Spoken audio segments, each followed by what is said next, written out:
So this character Let's died. do it. Yeah. Several times. Death is not permanent in Marvel, but it is permanent here. Welcome, everybody, to Dragon Poet Society. My name is Nicholas, your resident DM. We are back after a bit of a week delay here, but we are back and ready to roll with another installment of our Lumoria campaign. For all of you who are watching from home, welcome. Thank you for being here. You can also find us on Instagram and YouTube at Dragon Poet Society or DragonPoetSociety.com. I'm just double checking our audio levels are good and everything's good. Should be all set. So with that, I'm going to jump into tonight's recap before we are ready to roll with the session itself. So, when last we left off, the party was hot on the trails of their missing party members, Flo and the Cackler, thanks to the clues they had received from the unusual shopkeeper that a letter had pointed them to, Julius Nakavir, along with his local underground city contacts. Heading to the Quench Bench, the party flirted and gambled their way into information regarding information of the location of Flo and Cackler. They were seemingly held at a location off the southern coast of the city of Solney, not too far south, a few hours rowing, known as Hornskull Rock, a haven for harpies and pirates, and, somewhat recently, with giant vultures flying overhead. They were aided by two fishermen looking for work, and possibly romance, and the group spent much of a fair bit of the turning being ferried over to the Hornskull Rock, aided by Slate's muscles, where they spied an ominous ship titled the Sea Cloud, docked on the far side of the rock. They docked on the near side, opposite the ship, and headed in to the area to immediately discover the shredded corpses of several harpies. They readied themselves for battle, and they parted the sort of seaweed curtain that was leading deeper into the cavern of the rock. And there they found their bound friends, as well as their bloody-handed friend Arcturus, the Vulture Lord, who was also caught in the middle of bargaining with a very well-armed and supplied-looking piratical character, who they later discovered is named Captain Blackmyst. Readying for battle, all figures drew their weapons, but were interrupted as the sea cloud exploded in a blast of destructive flame and fury behind the cave, staggering everyone and providing ample distraction for Arcturus to make for a secret side exit and get the heck out of Dodge as a new figure arrived, a rather young-looking and handsomely robed man known as Folian the Fox. Disdaining on the pirate Captain Blackmyst, and possibly alluding to him as his son, Folian easily took the still-bound Cackler and Flo and disappeared with them through magical means, leaving an injured and bereft captain and a party who agree all to band together and exact revenge and retrieve their lost friends.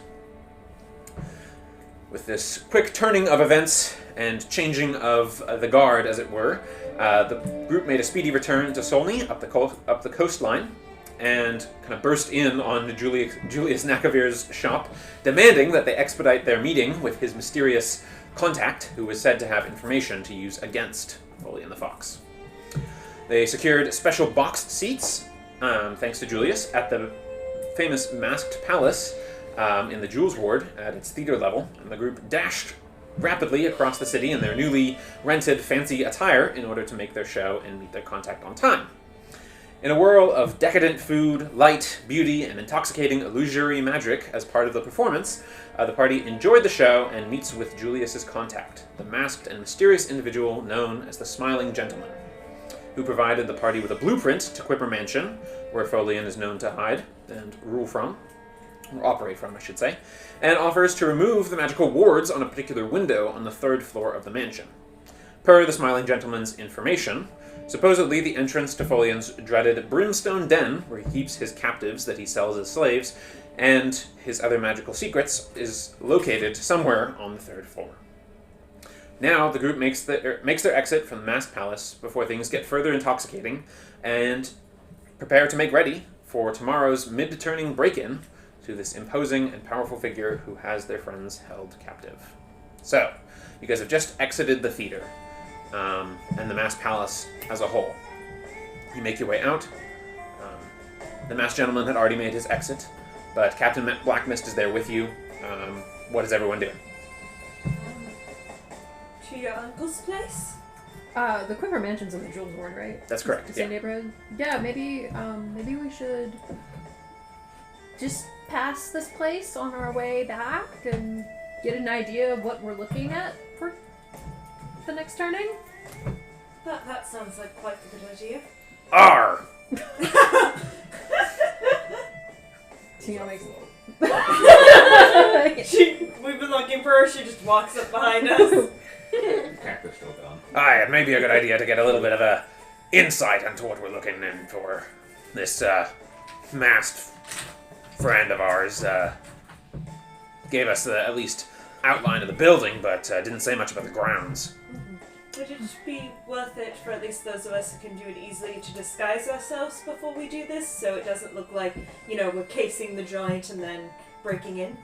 Let's maybe the three of us, Renostus, Anika, and myself could walk by, and Slate, you can take our pirate friend somewhere where he won't be noticed.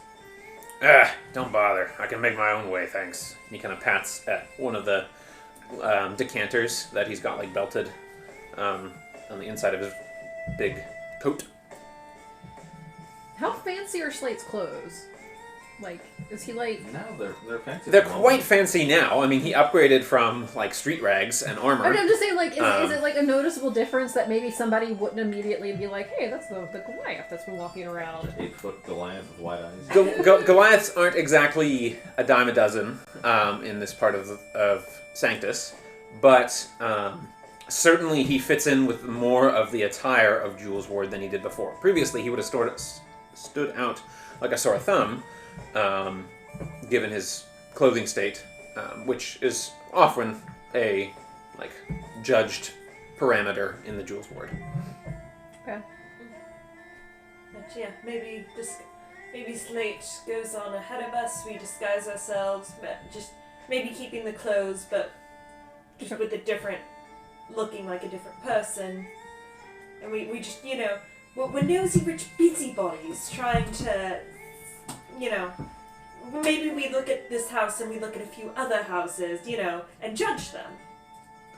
That sounds fair. Yeah, sure. What do you think, Grandpa? As long as there's people walking around and we're not out of place pedestrians, I think that's a great idea. Okay, I suppose that's the plan then. All right, so you guys make your way over. The masked gentleman also mentioned that it's a little bit, believe it is not far from the masked palace itself, a little bit north, if I recall correctly. You head off in that direction, and you're going down the nicely paved and manicured sort of roads and gardens of the Jewels Ward, which is very different to walking down the streets and alleys of the other locations. This is kind of more residential area. The areas around that border with the Glint Top Ward and the Guildwater Stalls and Tradestow Ward, those are the areas on the outer edges of the Jewels Ward that actually have shops and stuff in them. But the central part in which you are located now, which is kind of where the Masked Palace is, kind of this epicenter of the Jewels Ward, the jewel of the Jewels Ward, as it were, is mostly residential. So you're seeing the occasional people, passersby, in richly dressed clothing, usually some combination of toga and sash, often studded with gems or threaded with what looks like actual gold. So, obviously some affluent people. The people who are walking by, it's pretty common for them to at least have one or more guards of a sort, aside from just the straight-up Souls Guard, although you do see pretty regular Souls Guard patrols as well. It's a nice neighborhood, regularly patrolled. It's got a lot of... These people seem to have their own private guards and stuff like that, of varying types. It looks like there's one group which has a full adventuring party, judging by their look at least, that seems to be carrying around a guy in a palanquin that is... draped shut. Do we want to duck into a dark corner, disguise ourselves, and... Sounds good. Okay. dark as it gets in Solney. Yeah, I know as dark as it gets. You find a clump of trees in a garden. That's about as dark as you're going to get in the that's Jewels Ward. That's fine. Yeah. Annette can disguise herself human. She'll keep the same clothes, but add some more fancy jewels, blonde hair, and just a very nice bun. Yeah. I'll try to make myself look like her brother. Kind of blonde, male human. Okay. Yeah. Yeah, you could definitely tell that, especially some of the guards were eyeing Captain Blackmyst and Slate a little bit more unusually, particularly Captain Blackmyst. But Slate. they didn't cause any problems. Could also, if we want, we could either send Slate ahead, or he could be our guard. That's what I was just thinking. Maybe Slade and Captain Blackmist could be our bodyguards. And Renostus can be our grandpa. So. I don't do bodyguarding, but I'll come along Just in pretend. my own way. Pretend. I'm Or not an actor. Or Slate could take Blackmist ahead. I mean, we can go ahead. It's fine. Don't mind. Come on, Shorty. So in that case, Oh, that's I'll- me. Oh, sorry. I'll Yeah. Okay. try to copy kind of the look of one of the personal guards that we may have seen, so it looks like I'm Anetka's and Tennille's bodyguard. Yeah, I mean, there's a lot of golden filigree and like wealth even displayed on the armor of a lot of these guards. They vary in type. A lot of them seem like very upscale mercenary-esque, hired warrior types. Couple in full like gilded armor, like masked down and stuff like that, which must be super sweltering in the consistent sun. But hopefully they're getting well paid for it. So you do up your disguise as well as a guard. Anything in particular you wanted to make it look like? I'll be like a tall, blonde hair, blue-eyed, like just stereotypical white dude. Okay. Name Hugh Man. Yeah. Sounds good. So the three of you kind of make your way, and then the pair kind of up ahead a little bit. And Captain Blackmist is like grumbling as he looks about. And he's, should have come inland, kind of moving around and stuff like that. He's up alone with Slate. He's not quite with the rest of you guys. And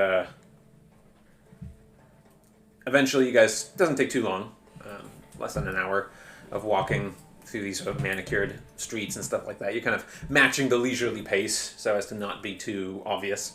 But you come to what you presume is the location of the Quibber Mansion.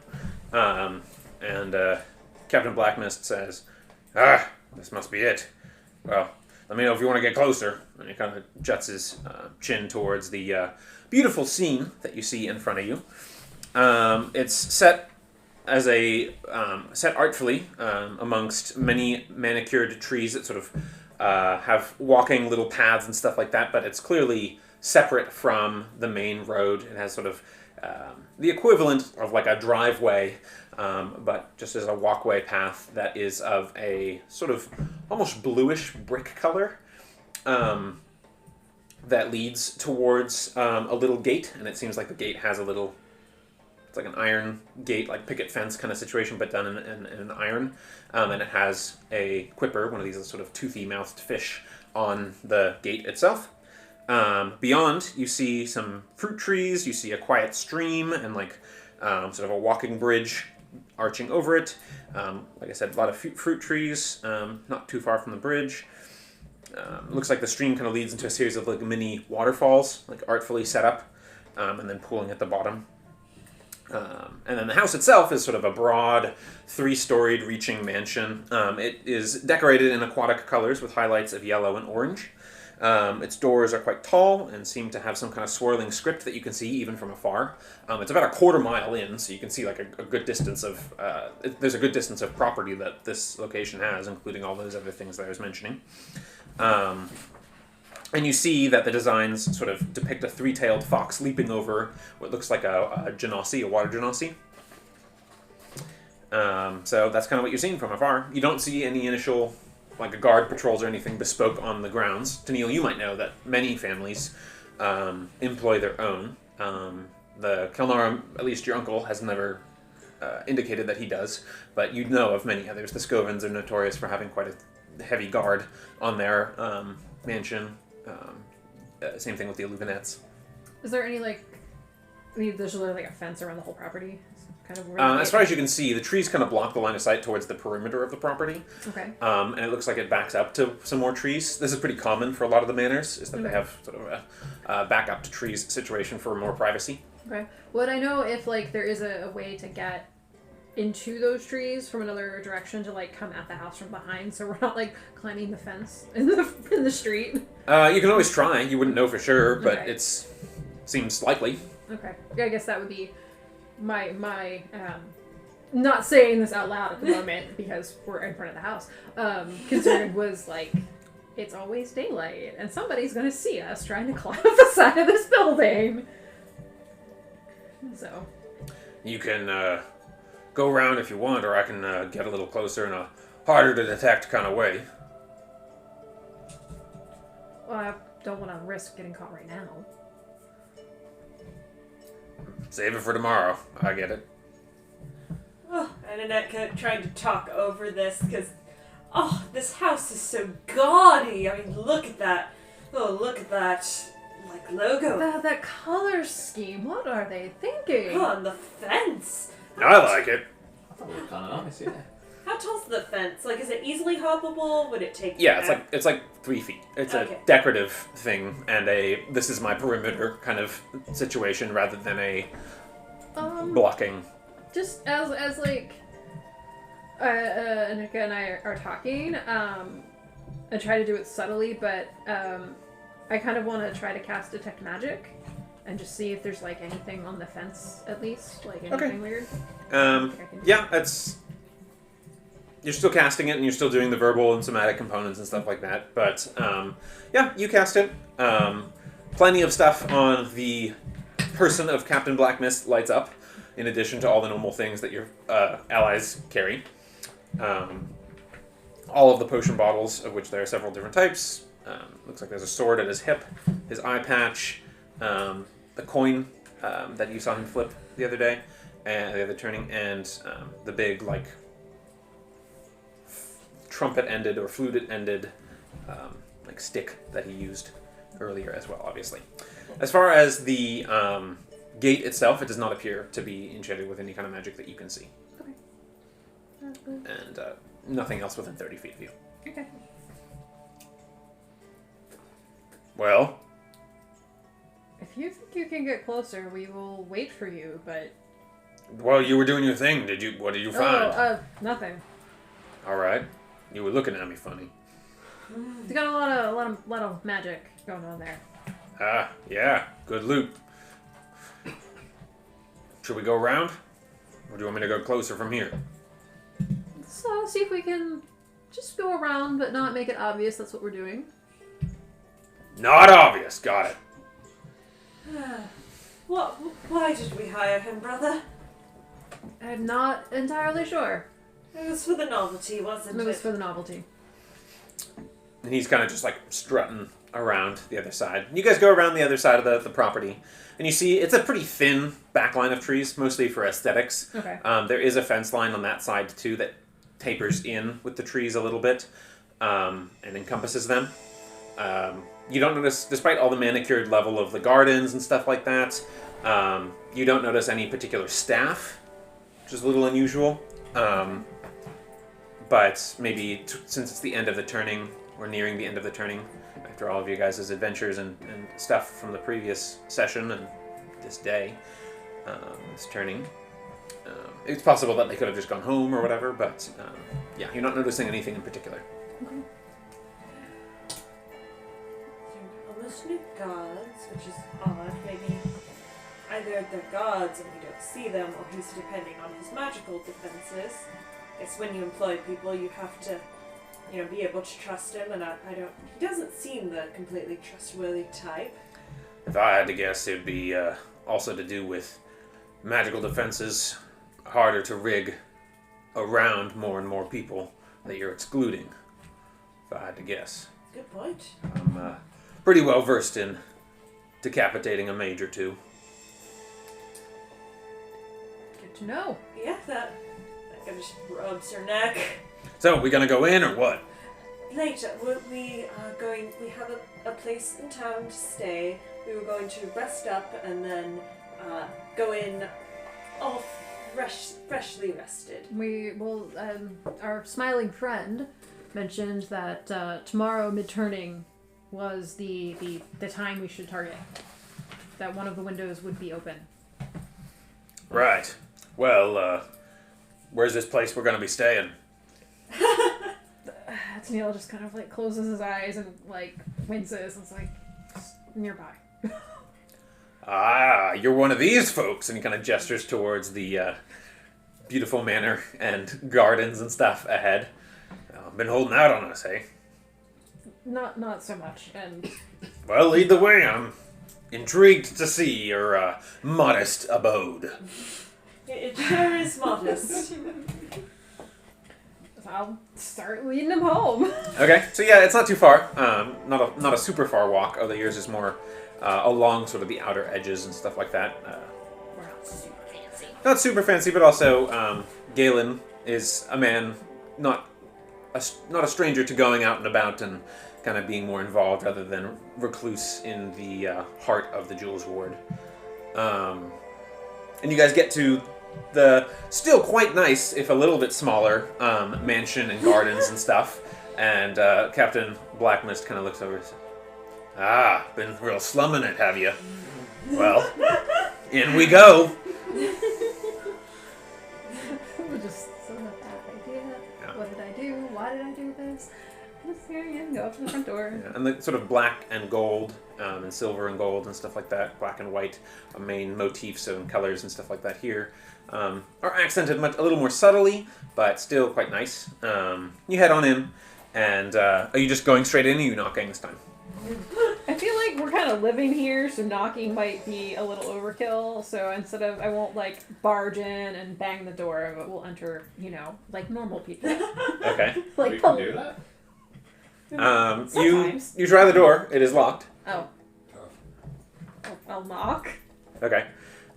So you head on over, or you wait as you hear sort of someone like, "Oh, coming!" And Drop my disguise self. you know, So I look like me. doors pull open. You see Lutheus, Kelnara, there, looking in his sort of normal, nervous, but high elven featured kind of self. "Oh, good. Sorry about that. Father has been asking me to lock the doors. Since anyway, why don't? New friend. Who is this? Friend is a strong Friend, word. he'll be gone. Hopefully very quickly. It's Brixton. Apparently, you got a room, according to this one. We can put him in with the rest of the group. Oh, yes. I'm sure that space will not get crowded at all. Your room. I'm not sleeping in it, so it's fine. Oh well. Are you not staying the night then? Just dropping off your visitor? I slept in the library.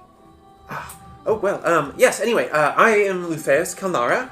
I am son of Galen Kelnara. Perhaps you've heard of him? Can't say I have, but lead the way. I'm ready for a sleep. Oh, yes, of course. Why don't you come on in? I see you're rather heavily armed there. Would you care to divest some of your, Stays with me, kid. And he kind of shoulders past him. And he's like, We're right. gonna put him with Bria. I think he'll be able to.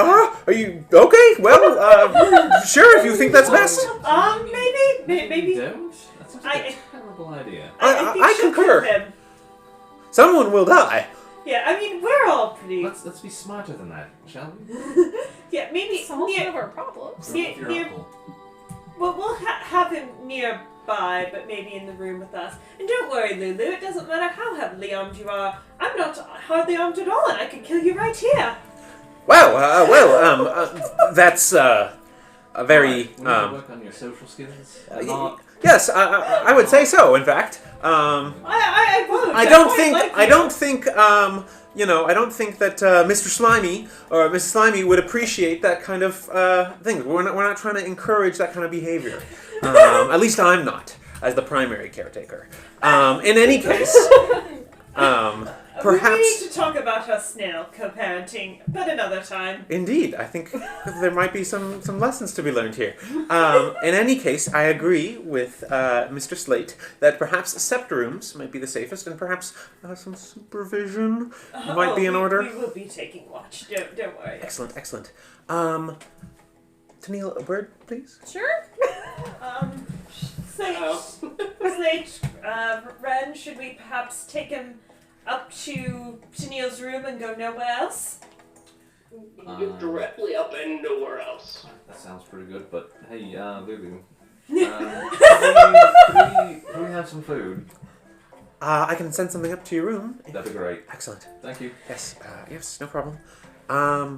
So you guys are kind of in that sort of marbled foyer area.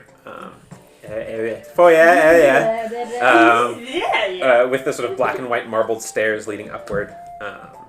But you guys head on up pretty easily without, and you know where to go. So you can kind of see Captain Blackmyst kind of like appraising everything as like, I know that nice vase, oil painting. He's just like, check, kind of mentally acquiring their locations as he heads up and follows your way. Lou Theus kind of holds you back a little bit to Neil. He says, I know that Father was quite welcoming to you and your friend's family, but I'm not sure. Dropping a line before you bring over more guests, particularly of one such perhaps unsavory, rough edges would be appreciated. Also, particularly while he's out at the moment. It was not.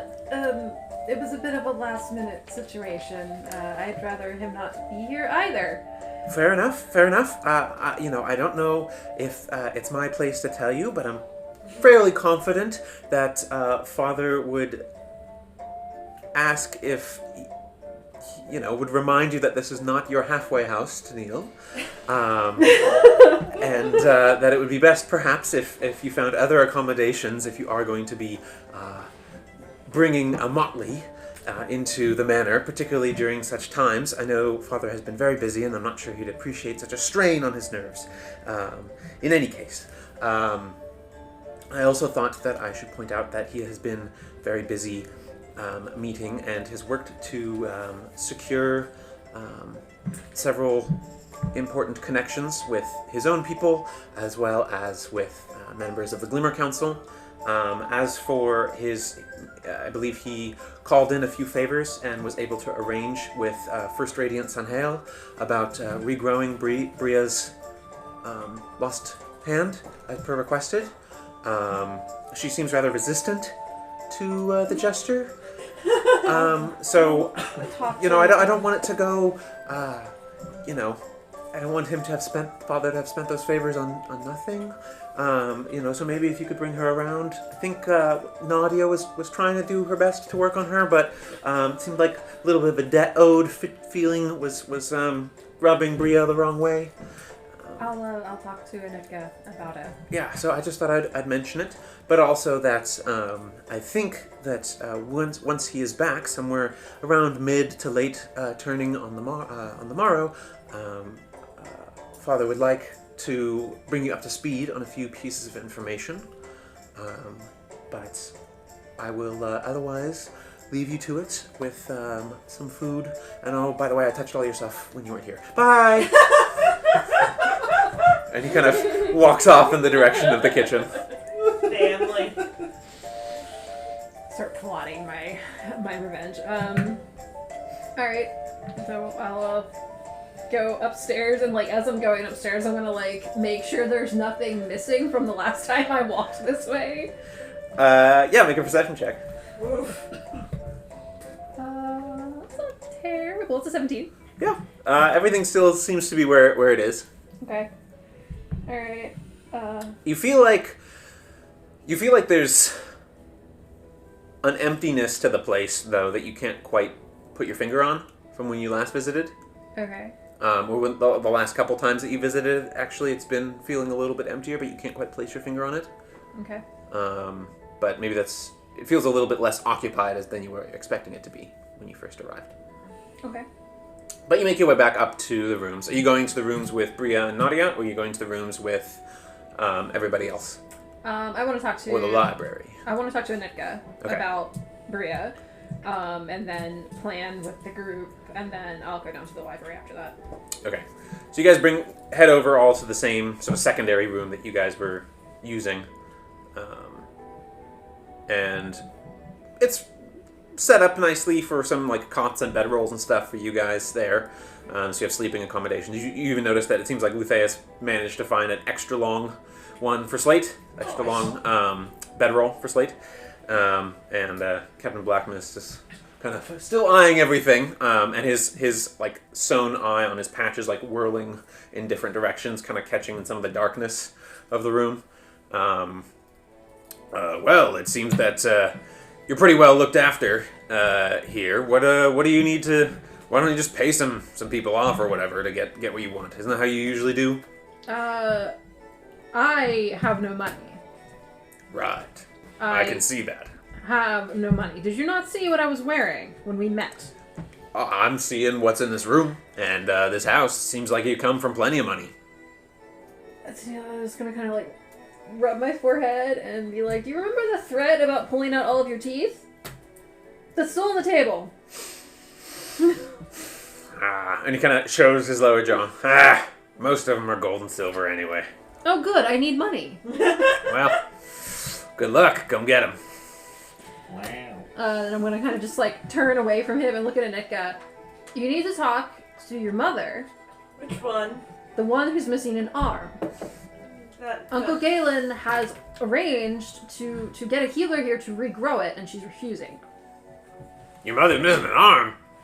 I know some people who can don't need magic to fix that, you know. Just get a hook, am I right?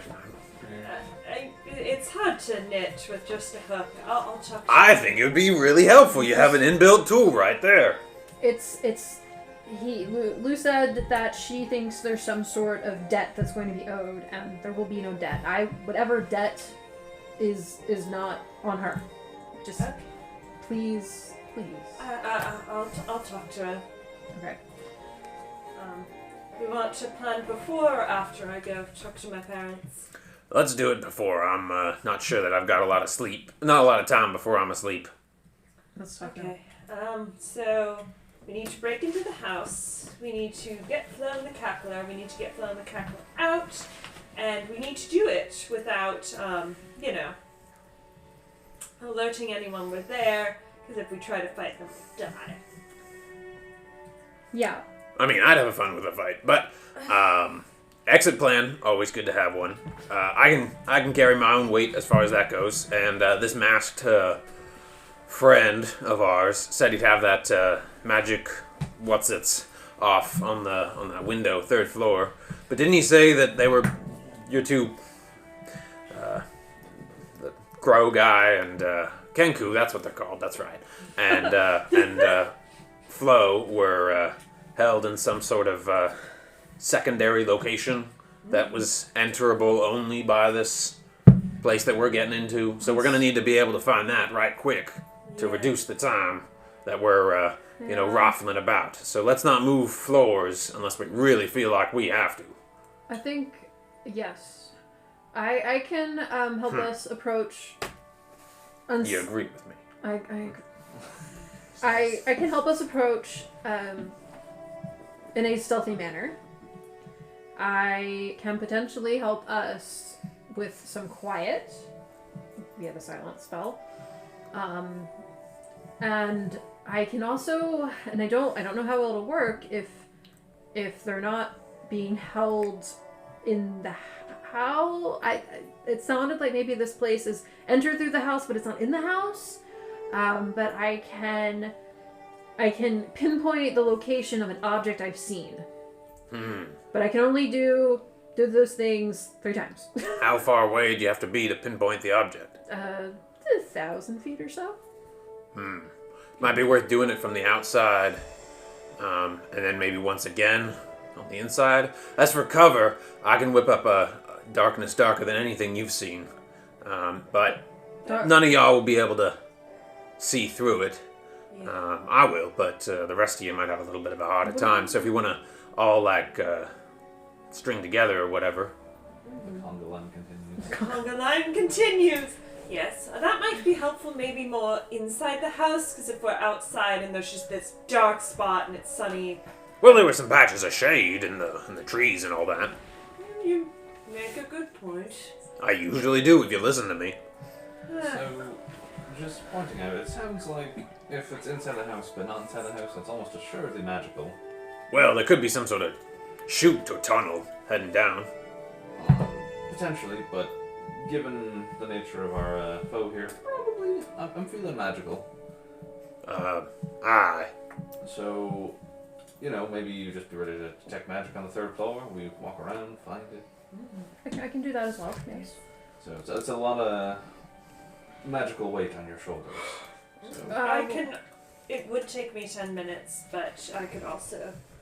I don't know that we have 10 minutes to I spare. don't know that we have 10 minutes. I can get a slate. How do you feel about either levitating up and holding a rope or tying a rope down? I'd be the one doing the levitating. Right, we do have to get up to the, the 3rd floor there. That's a problem. It's not a problem for me, but I can make my own way. But if you all need to get in, I can get up there first and kind of report if we want to. But then I will need a ride up. I can only do what I'm going to do by once. Also, if we do encounter resistance, as it were, I highly suggest we put them down as fast as possible and as quietly as possible. You said you can make some quiet? I can make quiet, or I can make us quiet. Not at the same time, but I can do that. I think probably making the quiet if there's fight. If there's fighting, might be worth doing. It'll probably prevent me from doing this. And he kind of taps his big, thunderstick thing. I would suggest maybe not. Just keep in mind, if we're in any sort of quiet, most of my stuff requires me to be able to speak, or else I'm just stabbing people with daggers, and yeah. Yeah, could use a little working out. I could also cause a person to freeze in place for a minute. Ooh, I like that. What if it's not people? That I can't do anything. Right. Only a humanoid. Got it. Yeah. Well, I might be making a few splashes up at the top there, pouring some water out. But once I do, then I'll be better in a fight. Fight better on water, you understand. Pirate and all that. So what exactly, forgive me, what exactly is it that you're hoping to get out of this again? Revenge. And also my stolen property back. But for that, we need flow, so we're kind of pointed in the same direction. Okay. But anything I can do to inflict a wound or two to that bastard, then the better. Well, we're going to try Burn down some of his property, that that kind of thing. On our way back, on our way out. All right. So how are we feeling? How do you feel about this, Grandpa? Well, not very positive, but I can also make myself very unnoticeable for a short period of time. I'm not sure how that would help us maybe getting into the building, but... Okay. With the magic on the window down, I'm not sure getting in is the biggest problem. It's getting what we need and getting out quietly and quick-like. But to get in, I could, just because you're the strongest of us, I could levitate you for up to 10 minutes. Have you maybe hold a rope or tie a rope so the rest of us can get in. If we want to get out, we can just, as long as you're with me, we can just jump out the window. I can do something and we'll be fine. Good to know. As long as I'm not tapped for magic. Check in before you jump out the window. Always wise. We can always just retie the rope to something on the inside. Just climb down. Yeah. Worst case scenario, it's only 30 feet. I get some bruises and broken bones, but Only some bruises and broken bones, he says. what? Look at me. And he points to his scar-ridden face. You don't think I've had worse? I think we've all had worse, but let's not. I said worst case. Yeah, that's true. The worst case scenario, we go in, we all get killed, and we don't have to worry about getting out. Always the optimist. I like it. Well, it sounds like a good plan to me. Anyway, I'm off to bed, and he kind of just lays on his back and intentionally just starts snoring as loud and obnoxiously as possible. Keeping watch, right? I'll Weekend. take first watch. And I'm going to take first watch by sitting in front of the door. Okay. Okay, well, I guess we're done planning. I'm going to try to convince my very stubborn mother that she should accept help from, no offense, a rich bastard, so, Mild offense taken. well, If you guys want to still plan, but that's fine. But Blackmist is just...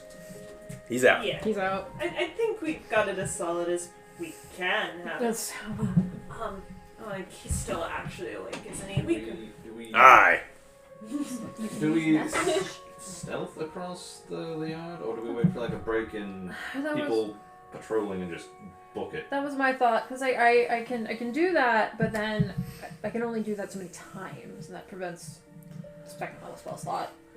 So silence is also important. So, and locate object is also a second level spell slot. So. I don't know what a second level spell slot is. I'll take your word for it. I only have so much magical energy, and on a scale of 1 to 9, those are 2. I see. Scale 1 to 9. Got it. The classic Solnian scale for rating Well, things. well, that's the stuff you do. Is that 0? Anyway, sorry. They teach us all about this at Wizard College. It's like the Cackler's here. I can almost hear his voice. Speaking of the Cackler, maybe we hit the bed and go save him and Fleur? Would you be able... We don't know what state they're in, if they'll be conscious at all, or beaten bloody. Would you be able to carry both of them? Or one of us? One of them is half bird and one of them is half water, so yes, I should. I should point out that water actually probably weighs more than just general humans, just, for your sight. See, it's a nice spread of weight. It's not particularly on one side. Bit over the shoulder. You just don't know how water works at all. You can hear him just in the back, boring into the back of my brain. No, you can hear that too. Yeah. It's like he's right here with us. It's like he's right here with us.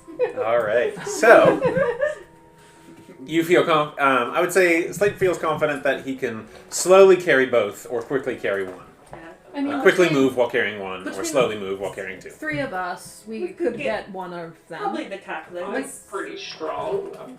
Okay, He just looks at his biceps. I'm fairly strong. I know I look feeble, but I could carry one of them, absolutely. maybe we plan... no plan survives contact with the enemy, but we plan for maybe you get the Cackler and Slate gets his bestie. Sure. I can hear her too. Yeah, it's very strange. Slate reads his note again from his bestie. Just to remember what he has first, yes. Yes. Well, I'm gonna wish me luck. Not that it'll do anything, but I'll pat you. Good luck and give you guidance. I got it. Bonus to persuasion. Bonus? Yes. And you got a minute to use it. So you head on over to the next room where they're staying, and you sort of hear some kind of back and forth talking, quickly stops when the knock comes, and Nadia enters the door, answers the door, and says, "Oh, good, come. Maybe you can help knock some sense into your mother." And from behind, you just see, "I heard that. Come here, little Weaver." She kind of gives you a one-armed hug. How How was your search? Did you find what you were looking for? We found a step in the right direction. We think we know where they are, and we're gonna try to go get them tomorrow. We made a new ally. I'd have to kill him, but that's a later problem. And Nadia's sort of like, a net card. And Bria's like, let me know if you need help. It'd be easier for you to help if you had two hands. Bump, bump. Oh. This again. Look, nothing of that magnitude comes for free. I will owe Galen and this Sanhael, who I don't even know, for years to come for this. I do not see it worthwhile, and where I am from, we wear our scars proudly. I'm not saying you shouldn't wear it proudly. I would point out that his nephew had me in a street gang as a child for about 6 years, so I think some of the debt, or all of the debt, I would think, probably paid by that. You just sort of see Bria's scowl just like darkening by degrees here, and Nadia's sort of like, my goodness! And Bria sort of just like, could always knock out a few teeth. Well, in any case, I don't think it works like that. Doesn't sound like this Galen fellow. I haven't really interacted with him too much, to be honest. Been gone, but doesn't. If he's anything like the son, doesn't seem like the street gang type. Speaking of the son, there's a brief knock at Slate, your door. The room you're in, and you sort of see some warm like muffins and like honey cakes and other food that Lutheus brings up with a tray. He's like, "Where? Here you go, Tennille and Slate and guest." I'm still in the room with them. Oh, you're in the room with that guy. Yeah, So, I was gonna just sit in front of the door. It's like tea, tea and cakes and stuff like that. He's like, "Have a good night." Thanks, mate. Thanks, Lou. Theus. Anyway, So just to cover that, food was delivered, so you guys don't have to use a ration or anything like that. But Bria sort of says, I'm not sure that debt is a transferable property. I'm sure moneylenders will have you believe otherwise, but honor certainly is not a transferable property. Not the same kind of situation maybe here, but I remember my people's rules and live by at least a few of them. It's been many years since you've lived with your people. If I'm remembering correctly, you came out here so you didn't have to. Yes, well, some things do tend to stay a little bit more in stone, if you will. And I'm a firm believer in honor, certainly, and a bit of debt. I'm sure your tall friend would appreciate that sentiment. I don't know a lot about my tall friend. I don't think he knows a lot about himself, to be fair. I don't think it's that he's holding back. It's a bit strange. I mean, all of my friends are a bit strange. I'm a bit strange. Frankly, you two are a bit strange. Yes, and we all love each other for it. Nadia sort of says, she's like, love you. But I would like you whole, dear. And Bria sort of like blushes, like, not in front of her. Look, I'll consider it, but why don't you let me sleep on it a time or two, okay? And maybe I can speak with this. I'd like to hear it from Galen himself, first of all. And as for the rest, we can kind of work that out over time. Besides, Nadia's been trying to plan some more stuff for the mid-year's turning, and I wouldn't want us to get distracted from that. You guys would know that the mid-year's turning is an upcoming holiday. You guys are a few turnings away from it. Yes, I'm sure you growing your hand back should be very mad about her holiday plans. Right, Mum?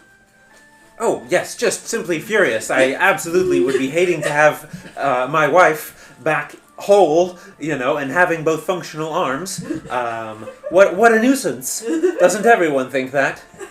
And Bria's just sort of like rolling her eyes. Look, I said I would think about it. That's all you're going to get from me tonight. And she kind of clams up and kind of one-armed, like, oh. Go on, little Weaver. Apparently you're in some sort of big danger, but let me know if you need some extra muscle. One-armed I might be, but I'm still fairly good with a blade even with my left. Yes, if he tries to kill us in our sleep, I will certainly yell for you. I'm kidding! Do I need to stand guard in your room? And her voice is kind of getting a little more, like, throaty. Kidding. We can handle him. I don't think... Plus, right now we're all working towards the same goal, and, you know, I think he has his own weird sort of pirate honor. Pirate, right. This wouldn't happen to be a Captain Blackmyst? Deception, go. No. Deception, go. Oh no. Make a deception check. You let the goose out. She knows Gretchen, she knows Captain Blackmist. You know, maybe That is a natural one! That's pretty appropriate. You always were such a terrible liar. That's good. Keep that. I think I should become better at it just to spite you. Oh, that's nice. Well, I would say that of that one, I would exercise extreme caution. Not that you don't already know that, but he blinded a few folk that I knew back in the day. That was sort of his calling card, as it were, taking the light from them. In any case, why don't, if he gives you any trouble, why don't you tell him that Bria says that if you do not keep to your word with my daughter and keep her safe, I will simply hog-tie him with his entrails and dangle him over a fire. I definitely will tell him that. Make a seduction check. How do you know Captain Blackmist? As I said, a few of the people I knew were blinded victims of him back in the day when he was roving around the Night Cove. Long while ago. And perhaps good 20 years, 23 years, something along those lines. Different days. Before I met my better half, kind of gestures to Nadia. You have had a past that I've only scratched. You will never hear the whole story. Don't worry. And Nadia's sort of like, don't worry, I can tell you later. Yes. Maybe while our hands getting reground, we can have a gossip session. If one is happening, the other is not. I'm just saying. Anyway, it sounds like you should get your sleep. Let me know if you need help with any extra watches or, hog tying. Okay, that is some good information. We have blackmail on here. That is some good information to know. Good night. Stay safe. I feel like I should be telling you that, given what you're going to be in for tomorrow. But from the sounds of it, at least you've got a few friends, and it is certainly important that you are working hard to rescue that. I'm proud of you. Thank you. I really like to hear that. Yes, I know. We love you. Oh, love you. Would you like to sleep here tonight? I think I should probably be in there to keep watches. That's probably wise. Yes. Maybe tomorrow night after it all goes down, we can have that gossip session. Right, good night. Or you could regrow your hand, one of the two. And Nadia's sort of like, yes, thank you. I'll keep working on her, but I think we've laid a good groundwork so far. This is about the best we could have hoped for. Good night. Okay, good night. And she'll head back to the room and just sort of stare at Slate and Ren and Blackmist and Slate and Ren and Blackmist. Well,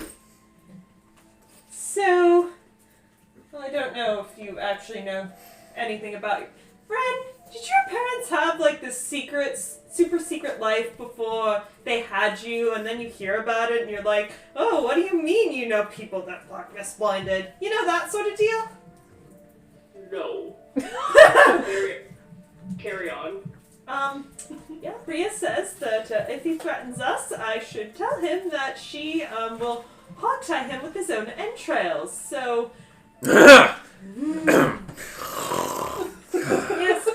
Bria, my mother. the one who would definitely kill you if you... There's like a long pause between snores. And he kind of shifts until his hand is like resting on his sword. And then like turns over. Yes, she's staying...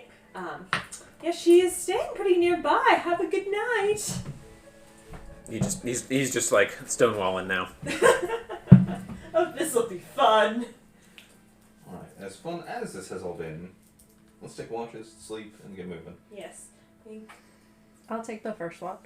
First watch, and... It's just us, yeah. Yeah, just us. I can take second. I can take second or third. I only need half a night, so. Ren, did you want to take third? We cannot hear you, Renostus. Ren, use your words. Yeah, I don't mind taking the last watch. Okay. So as you guys eat a few very nice honey and like nut kind of cakes, very tasty, quite filling. The tea is very nice too, very high class, coming in little saucers and stuff like that. Pinky out. Yeah, there you go. The one fancy thing Tennille taught her, pinky out. Yes, the one fancy thing he still does is pinky out. Yes. I love the image of Tennille all in like goth get up, just like pinky out, drinking some tea. Like his wrapped hands just. Yeah. Yeah. Well, he's got gloves on right now. I did get gloves. His fingerless gloves. No, he's got tattoos Those on are it. like Michael Jackson gloves. No, they're just regular Like Ash gloves. Ketchum gloves? Because he's got tattoos on his So- fingers, so yeah. he needs to cover them. Sure. So go ahead and do your perception check there for your watch. Okay. There, Tennille. With your pinky out. That is a 14. 14. Okay. It seems like you're kind of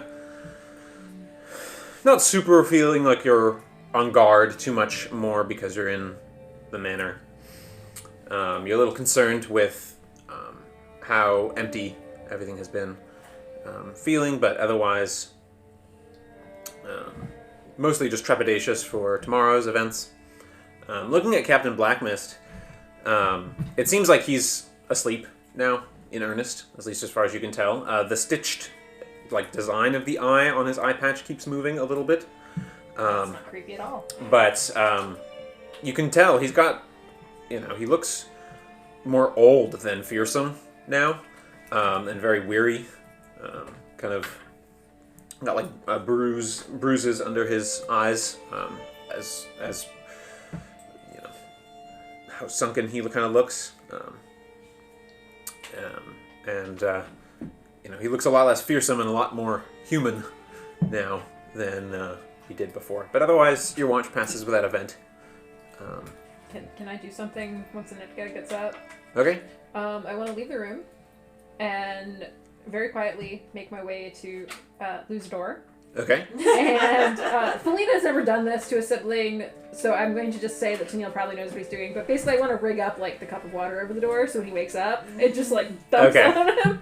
Okay. Yeah. Just lighthearted Go ahead and make a sleight of hand check. cousin rivalry prank stuff.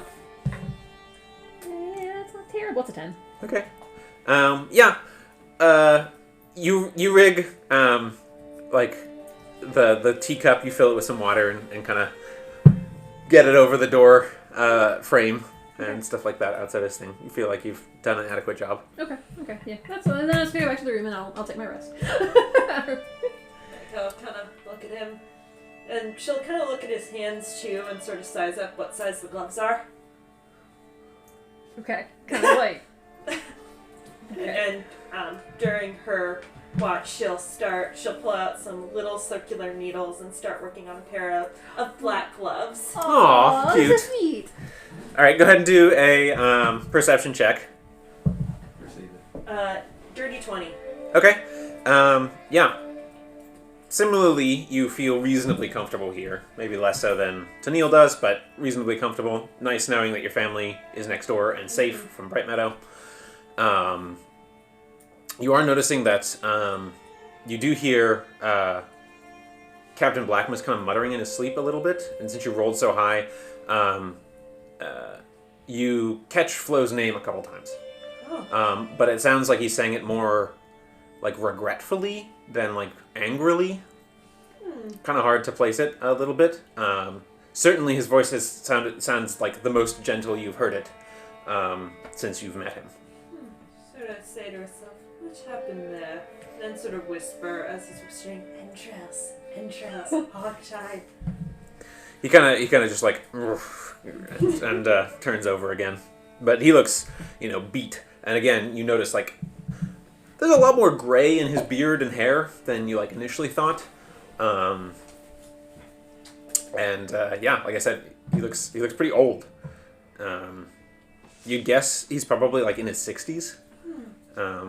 Whereas you maybe initially thought he was maybe in his 40s when you first saw him. And she'll kind of mentally calculate ages and be like, that makes sense, actually. But otherwise, your watch passes without event.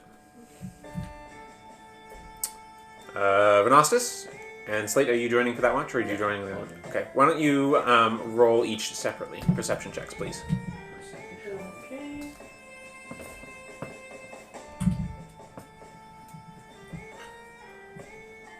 16. Okay. And Renostus? 18. 18. Maybe, again, sort of not too much worry going on here. Slate, you're a little preoccupied. You kind of are getting kind of... you close your eyes and sort of imagine sort of more like martial forms that seem to be coming back to you as you're like getting more involved in combats and stuff like that. Renostus, you are kind of alert and focusing, and somewhere towards the end of your watch, you hear like a very faint "What the?" coming from down the hall. But otherwise, your watch also passes without event. Why don't you go ahead and roll for your concoction, though, which I presume you worked on. Yeah. And I Mixing the rolled blue liquids with the red liquids and seeing what happens. Indeed. I don't have physical dice, so let me get the digital dice. Okay. But the real things are so much more fun. I know. There's a cat behind you. There's a cat in front of you, too. I'll go ahead and expend a spell slot to make an additional one. Okay, so what did you get, and then what also, if you want to share? Yeah. So I got a potion of flight, and I'll get Ooh. a healing as well. Sweet. Okay, very cool. All right, well, as we surface for this new turning, only if my calculations are correct, let me look that up really fast. We're only 3 turnings now from mid-year's turning, and of course the sort of soft deadline of Terrafleas, which a couple of you remember during your rest as well, kind of keeping it in the back of your mind. You guys come and get the benefits of a 4-long rest, so knock off that any points of exhaustion we got from booking it across town yesterday. All spell slots, hit dice, and hit points come back. Things are looking good. By the time you awake, Captain Blackmyst is already like up and like all of his gear is like strapped together. He's back to his like fearsome appearance. Renostus, you actually caught him like taking a quick flask, quick sip from a flask, and you kind of hear him say like, "Gotta make more." And he looks a lot more more fierce and warlike than you noticed beforehand. And with that, readying for the day's events, we're going to go ahead and go to a quick break. So we will come back in a few minutes. Those of you who are watching from home, thank you. We will be right back in just a little bit, so don't go away. All right, go to the on break.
Okay, we are back and ready to roll with the second half of this session. So the party is just completed their long rest with at the safety of Kilnara Manor, courtesy of Tennille's uncle Galen, who is currently busy elsewhere. But the party is ready to execute their plan to get in and out of the third floor of the Quibber Mansion.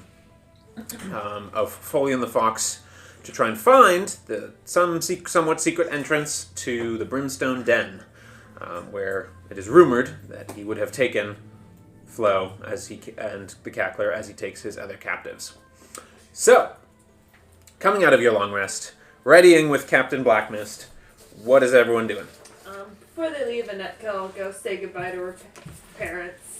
Yeah, while she's doing like her last minute preparations, I'm gonna take the 2 books I borrowed from the library, take them back downstairs, or wherever the library is, and leave them. It's on its own like separate wing. Yeah, they'll take them over there, and then I probably cannot get into Galen's office, but I will find a safe place to leave the loan that he gave us. The okay. -3 gold that I still owe him. -3 gold. Okay. But I'll leave a note. I owe you 3 gold. Here's the rest. And just leave it there. Just in case, something happens, we don't come back. Got it. Okay. Or we have to run out of the city. You return the books, you return what you can of the loan. Got it. Okay. You go over to your parents, and it seems like they're sleeping in a little bit long. They're a little bit still bleary-eyed and stuff like that. But they wish you well and say good luck. Stay safe, little Weaver. We know that we can't always keep you protected and sheltered, but if you ever need anything, we're happy to help however we can. Okay, thank you. She'll give them both a hug. And it was hog-tied by own entrails, right? Yes, and spit it over the fire. Oh, and spit it over the fire. I forgot that part. Yeah, don't miss that. That's good stuff. Good threat material. Yes. He was faking sleep, and I said your name in conversation, and he was very panicked. Oh, well, that's good. He should be. Who are you? And she'll just walk out. I am your mother. Now, clean your room when you get back. What room? This room. If you're sleeping here, then it's your room. You gotta clean. Especially as a guest. Yeah, well, I mean, you haven't seen the room I've been sleeping in. I think us sleeping in there is less messy than it was before. Well, and Nadia's like, oh goodness, and she's like a very fastidious cleaner. This room is very clean. Yeah. Clean, but I was picturing it cluttered. It's like organized clutter. It's organized clutter. That's what I say every time. It's like an old lady with all her little about my desk. He's It's like organized clutter. He's like an old lady with all his little knickknacks. Exactly. I did get the old lady sort of vibe from him when we met, so it's nice to know that's panned out. Good luck. Your goth hot boy has now got old lady vibes. I love it. You head on out and rejoin the rest of the team. Captain Blackmyst is like tapping his foot very impatiently, like ready to get rolling with you guys' expedition here. Mid-turning. Did he not say mid-turning? Is it mid-turning yet? It's getting close by the hour. Let's go. Didn't know we were going to be sleeping in until the end of days. I was just saying goodbye to my parents, including my mother, Bria. Yes, I heard you the first time. Moving right along, did we need to make any last-minute purchases? You assume we have money. Why don't you steal a jewel-encrusted vase or something and sell it on the market? Don't steal from family. Not my family. I can steal and sell it for you. You're not going to steal from my family. Let's go. Let's get him out of the house. Let's go. Anetka's gonna cast Mage Armor on herself. Marmor. Wizard kind. Nice. Yeah, it is quite nice. It's gonna take a long time to do this. Yeah.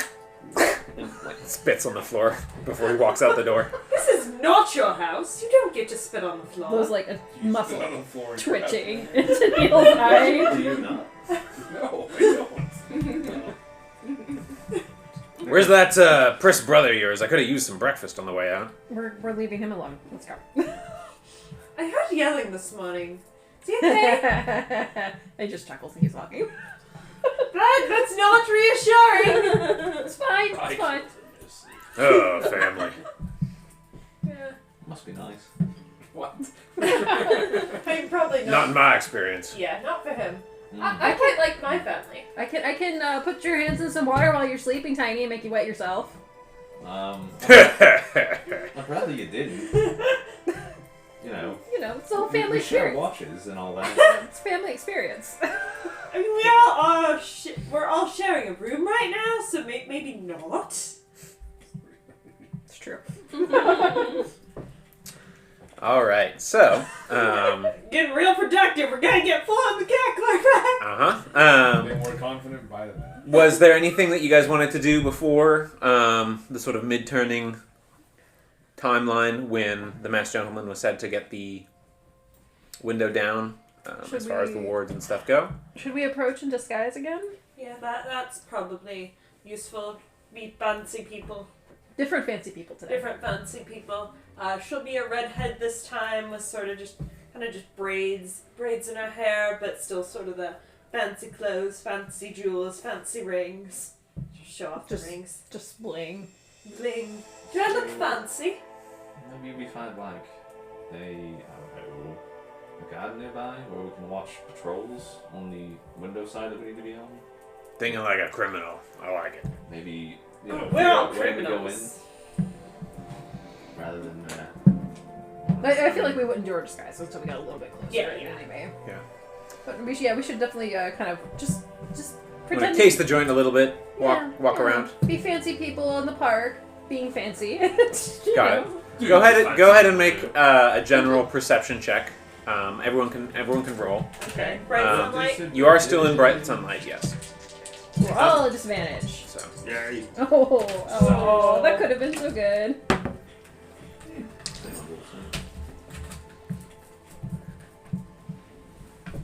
Slate? Is there any benefit for rolling the same number? No. You get 12. double that. 12? Okay. 6. Okay. Renastus? 10. 10? 11. Tennille? 10? 11? Okay. Look at Slate go. Average. We're about average. It's fine. You guys notice that there are guards passing probably about every hour. There's like a Souls Guard patrol through, which is quite frequent for such a short barrier. Like, and every hour one passes you on the streets around this particular manor. So pretty frequent, not as frequent as some other areas. It does seem to be a regular patrol of 3 Souls Guard, which is pretty standard. You're not disguised, right, Slate? I don't have the ability to, so Okay. no. You see one of the guards kind of nudge one of his partners and kind of look at you for a second, and then say something to him, and they all look at you, and they kind of like nod and walk away.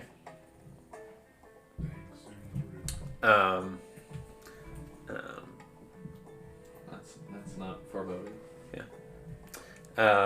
Captain Blackmyst, he's kind of looking through the whole region as well, and he's sort of saying, noticed a few of them little fishes in the pools and all that kind of stuff.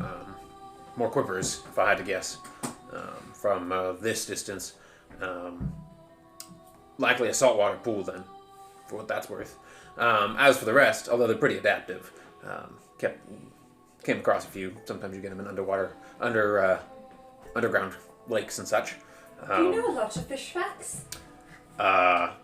Yes, but I think now's not the time. Yeah, later. I mean, after we've pulled this whole thing off, I do what that is fascinating. Yes, quite fascinating. We can have a whole discussion. It's a bit of a hobby of mine, really. But anyway, let's focus more on the task at hand.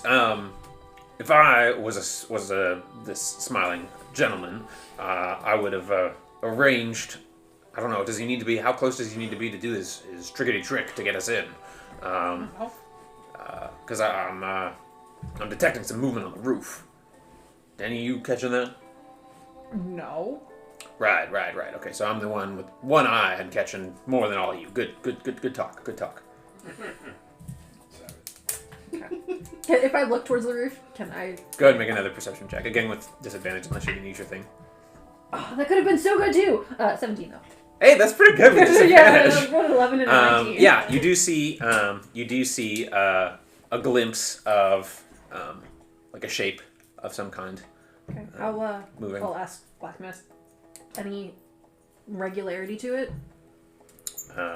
Seems like it's got some pretty standard movement, but hard to tell at this distance. Okay, that could be problematic. Might as well just wait it out and see.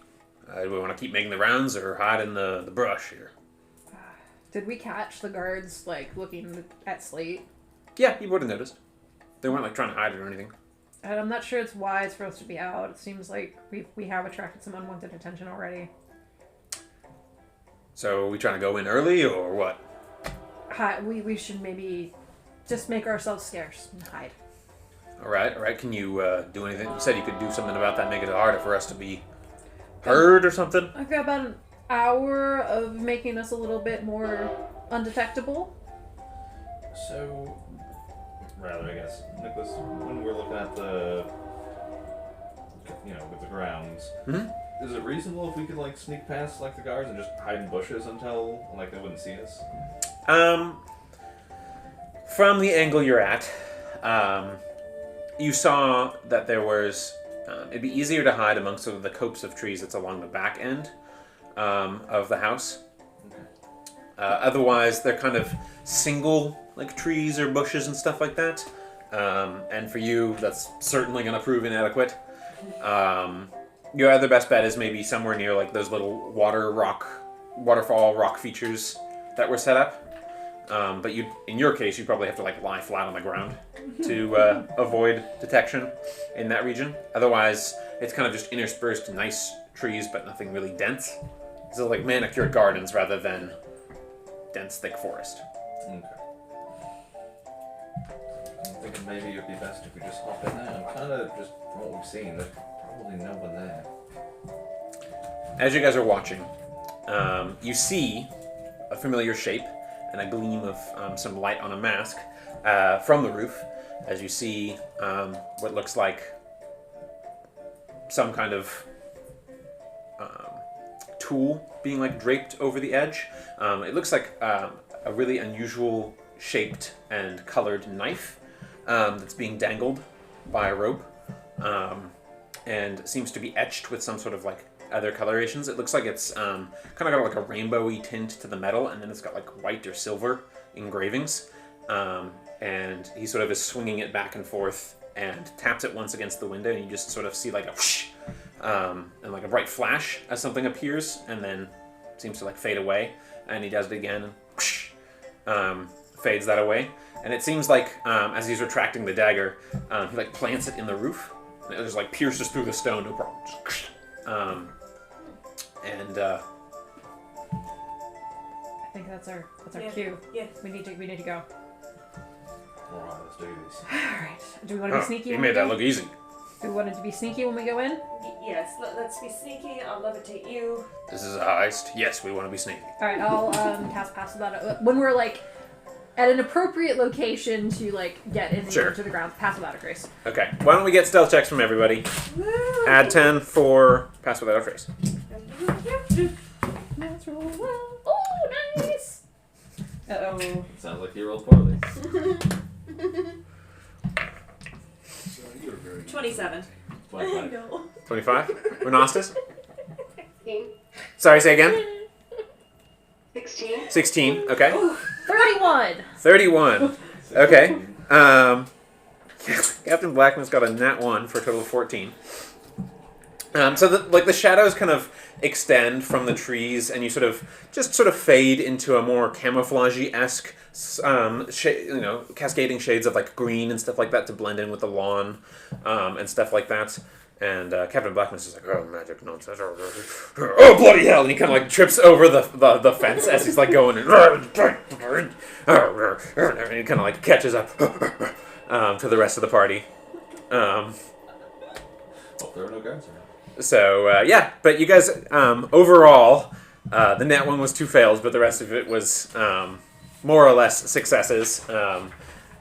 So that'll take us... to the, like, you guys make it to the edge of the indicated window, which would be, I believe that's going to be the northwestern window? Yes, and there's the schematic. That he had indicated, which is the one that he seems to have diffused the wards on and stuff like that, and that was the side that you guys were coming from. The north side is the side that has, like, the trees and stuff on it. Okay.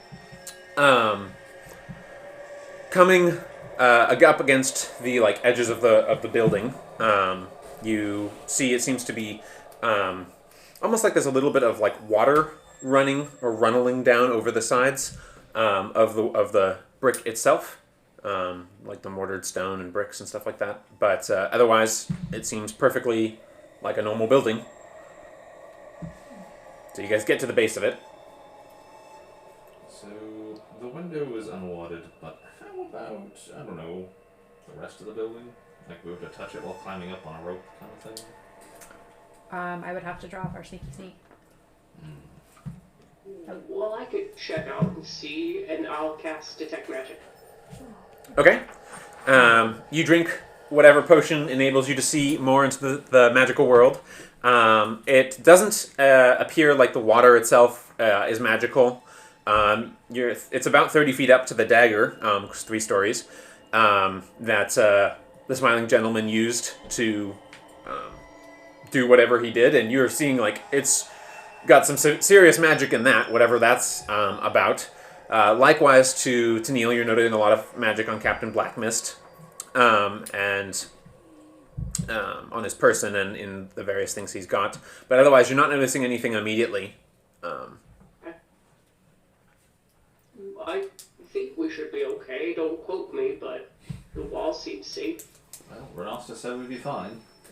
We know Renostus would never lead us astray. Well, any ideas for getting up there? I can get myself up there, and if there's a small crack, I can fit through it. I think our lady mage here is able to help us with this. Yes. You can do it for up to 10 minutes. You can either hold the rope and we can climb up it, or probably tie it to the dagger. That looks pretty. And the dagger's like on the roof. On the roof. Or Whereas just we won't be in there. up, yeah. Oh, perspective from this height. It's pretty good actually. All right, yeah. Let's. I'll head up with the rope and. Okay. So you're casting levitation on him? Yes, and it'll. In addition to the rope in his hand, it looks like a knit rope kind of comes around his waist and pulls him up 20 feet in about 6 seconds, and then the other 10 feet. Okay. It's like getting yanked into like 0G kind of quickly, and then you sort of steer a little bit around as you're like floating all the way up. But yeah, the rope, and Captain Blackmyst is sort of like, mages. And he, mages. me first, and he kind of just begins climbing up. You feel like the tug, as he's clearly the heaviest of the other individuals, maybe barring Renostus. But you make your way up to the window, and it seems to be of like a frosted kind of glass material, and it has a depiction of like a fox biting around a fish. Got it. It's very pretty, very well done. Maybe there's more thinking to be done here. Does it look like I could like? I don't know what. How does it look like it opens? It's a upper pool, but you can't tell if it's like locked or anything. Okay. Can I try and like wedge the tip of my blade just in the bottom and pop it up so I can get my hands under? Sure. Go ahead and make a just straight dexterity roll. Yeah, this is sort of like a finicky. Cool. 21. Yeah. You're using. I mean, a dagger if you have one would be probably the best for this. I do actually have, and 4 of them. Okay, so you pull out a dagger, probably from the times of the Patch Pole Gang. Yes. You sort of, and it lifts up, and then you put your fingers underneath and lift the window up. So it seems like it was some kind of sliding stained glass situation. It wasn't actually set into the wall. That's cool. And just around this time is when Captain Blackmyst is like right around that area. What are you thinking? Going in? Or should we wait for the rest to come on up? And so, does that mean we're all like just perching on like the windowsill? You're floating. Oh, so that'd be all just. And you're carrying his weight basically Okay. via the rope and him carrying it up. You're a Goliath, so you can take the weight, no problem. But that's the situation. So he's floating in the air like this is a charmed like rope situation. Hey, Ren, can you climb up after him and see if there's any magic on the floor? I could give it a shot and see how long it's up for, because this is a fear bulk. Oh yeah, it's just regular detect magic. Okay. So now you're with the two of them. You're like, Yeah, a little bit more weighted down, and you can't really see in because there's a Captain Blackmyst in the way. So it's hard for you to like notice. And I believe a foot of stone blocks detect magic. So you wouldn't be able to actually detect if there's any magic in the room in question. Okay. Because you're not really in line with the glass of the window and stuff like that. And Blackmist is like, you need me to go in? We can go in and follow right away. Just don't leave me in here. If this is a trap, I'm going to be... And I die. You best believe I know who I'm hunting. Well, yep. We're already here. Definitely going in. Let's go. All right. Here goes nothing. And kind of, like... Does like a barrel roll leap in. Rather spry for, 60-year-old dude. And sort of lands with a flourish and sets his hat up at the right angle again and heads on in. Are you going in as well, Slate? I would head in and then hold the rope. Okay, so you land. Renostis, are you going in as well? Yeah. Okay, so let me get a map of what we're looking at here. As you guys have entered. Oh boy. Ooh, creep. It's a thing. Ooh. Okay, let's get this on the camera. The card map. And then we find. Okay, so this is the side that you guys are sort of entering from, more or less. This window here. And there is this. And so we've got Renostis in there, Captain Blackmyst in there. We've got Slate in there just over the window here, and then you two are on the ground below. Camera down! Hope it's not a prediction of So things. dramatic. Yeah. This top floor is a single sort of octagonal room with 4 extending nooks at the north, east, south, and west walls that stretch another 10 feet out from the main area's footprint. Each nook has a single window laid into it with a purplish sort of painted or stained glass, as you saw. And the remaining wall surface is covered in bookcases and scroll cubbies. So you see quite a few now indicated as you see. In each of these reading areas also sits sort of a series of like backless seats that one could almost like curl up on or sit cross-legged on. Those aren't represented on the board because they're just too small and I don't have that many fiddly minis. We're going to run out of space. Against each of the 4 edges between the extended sort of pockets, there's a current of running water running fluidly down into a hungrily up-reaching wall of flame looking upward. These are represented by the sideways doors, since, funnily enough, I don't have a waterfall meets fire model. Times 4, yeah. So what you're seeing is here, here, here, and here, we've got water coming down and fire coming up. Despite their crashing and roiling meeting in the middle of these walls, there's no scalding steam, merely sort of a ripple of purplish light as they contact. Set before each of these walls is an ornate mahogany desk with a comfortable chair. So we've got desk, desk, desk, desk, wall, wall, wall, wall. There's a winding marble staircase in the center that leads downward to the lower floor. And stationed one across from the other at the top of the stairs are a pair of suits of armor. They have ornate helms that seem to ripple with purplish color that dyes the armor itself. The armor, the shields, and their blades are all ridged with scrawling designs and serrated edges, so casting a sort of fearsome decoration to the colors of the room. As you guys sort of set foot, both suits of armor snap to attention, draw their blades, and begin rushing forward. So we're going to go roll initiative. Cool. Yeah, guys. Oh, and That's the next one of I us. forgot to give you advantage. All right, so let's I get didn't really need it. going. As soon as you said suits of armor, I'm like, As soon as he describes them, it's immediately like, yep. not the first time we've been attacked by a suit of armor. Probably won't be the last. 2 of us are still on the ground. And I have to hold the Man. ropes and come up. Blackmist is not rolling well so far. Of course he isn't. All right. Oh my god. All right, 25 to 20. I love my combat spells. Okay, 20 to 15. 19. Hey, there you go. Kid slight. Forms action, hold rope. 15 to 10. 13.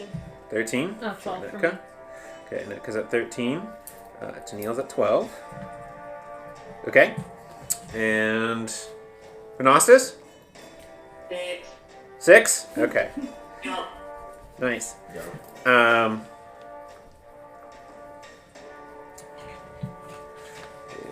Let's write cap for captain.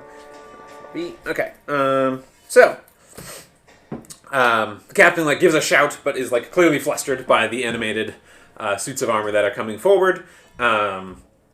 Slate, your first act. Since I'm at the window, I'll look down at both of them and do my double message thing to them both. Animated armor, fight time. Get up. Okay. Yeah, so you reach out, and it seems like there's sort of a duplicating whisper coming to the two of you, as it almost feels like an eavesdropper is there in the three-sided conversation with you, like a fourth silent contributor, as you guys are getting this information. But the information is conveyed, and the realization sets in. So that's it for your turn. That's it for your action. Did you want to move? The rope's 50 feet, so you can extend 20 feet without messing up too much of the stuff. You'll have better leverage for them to climb up faster if you're right at the edge of the window, but... I mean, I have my two buddies up top are between me and the suits of armor, so I'm probably in the best spot right now. Okay, sounds good. Just bring this over a little bit. Down immediately get thrown out the window. Yeah. Okay, so that's it for your turn. Anetka, you're up. Tennille, you're on deck. If I dashed, would I be able to at least get in the room? It depends now. You're trying to do this in a rush, so it would be an athletics check. So we're going to go ahead and have you do that, but if you dash, you'll at least be able to do it a little bit more ably. So go ahead and make an athletics. That's a strong 6. Strong 6. Okay, so you quickly get to the rope, and then you're like... Can I use my reaction to pull her up more? I would say that would require a readied action, Which I can't do. and then reaction kind of situation. Since you used your action to cast message, I would say maybe save it for next time. But yeah, you don't notice that you're like, and your toes are just dangling a little bit above the edge of the floor. So you make it about maybe 6 feet up the wall, but not too much more. So you're gonna have to do a little bit more than that. The gym. But otherwise, that's probably going to catch you the rest of your turn with what you're doing there. So, Tennille, what are you up to? Well, I was going to try to climb the rope. Renostis, you're next. Over her. Do it. Can I Climb through her. just kind of reach above her and try to pull myself up? Yeah, you could probably jump off the side of the get a running jump and do a Mario jump off the edge of the building to try and catch the rope above her. Yeah. So go ahead and make. In this case, this will be more of first, let's get you to do an acrobatics check to see if you can Okay. do this part. That is a 19. 19? Yeah, no problem. You do a little coat spinning flip as you turn perfectly heel tap the or toe tap the side of the wet wall. Doesn't slow you down at all or trip or slip. And you catch the rope. Anetka below you is whoa! As you swing the rope, and Slate's a little as from up top. But yeah, so now you can attempt to go ahead and climb. Okay, so strength check. So that's now an athletics check. So essentially just like straight climbing. It's a 7. 7? Okay. So I can make myself fall. You looked cool, but now you're just like... Slate can pull us both if it wants. Yeah, you're like a 10 feet distance there. You're a little bit above Anetka, like a body's length above Anetka. Okay. Slate, with 2 people hanging off the rope here, I'm going to say you're probably at half speed and kind of disadvantaged to do like attacks and stuff like that, given the circumstance, because you're holding the rope. So, all right, Renostus, you're up. You're in the room. You can do things. I am in the room. I can do things, maybe. Yeah. Maybe. So, gonna- can you see? Okay. Do you need me to point stuff out? Are you okay? If you could point out to me, I can see what I think is Renostus, but I cannot see what the suit of armors are. All right. So here's Renostus. Here is Captain Blackmyst. Here's one suit of armor, which is in sort of like a purplish blue, and here's another suit of armor, which is in a purplish red. Okay. I am going to. I have line of sight on the purplish red. You do, yeah. These stairs are set into the floor. They're not actually blocking your line of sight, so you do have line of sight. Okay, cool. I will clip in a putrid-looking flask into my staff, shake it up, and point it in the direction of that suit of armor and cast Ray of Sickness. Okay. What do you have to make an attack roll for that? I do. Okay, go ahead and roll. Hold on, my computer's being silly. Okay. That is a... does a 10 hit? 10 does not hit. It easily snaps its shield to attention, and the ray just like kind of roils off against it, and doesn't seem to be taking any avail. Okay. I will then move... So it looks like Captain Blackmyst is kind of like going towards one direction of the stairwell. I'll go around the other side. Okay. Just a little bit, though. I don't want to get super close to him. Yeah. Oh.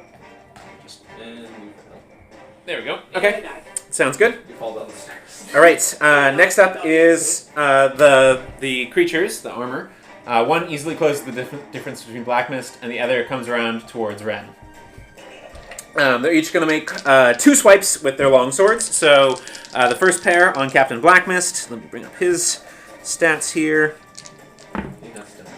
He does. Okay, so the first one he parries with his short sword, but the second one finds its mark, so he's going to take some damage. 28.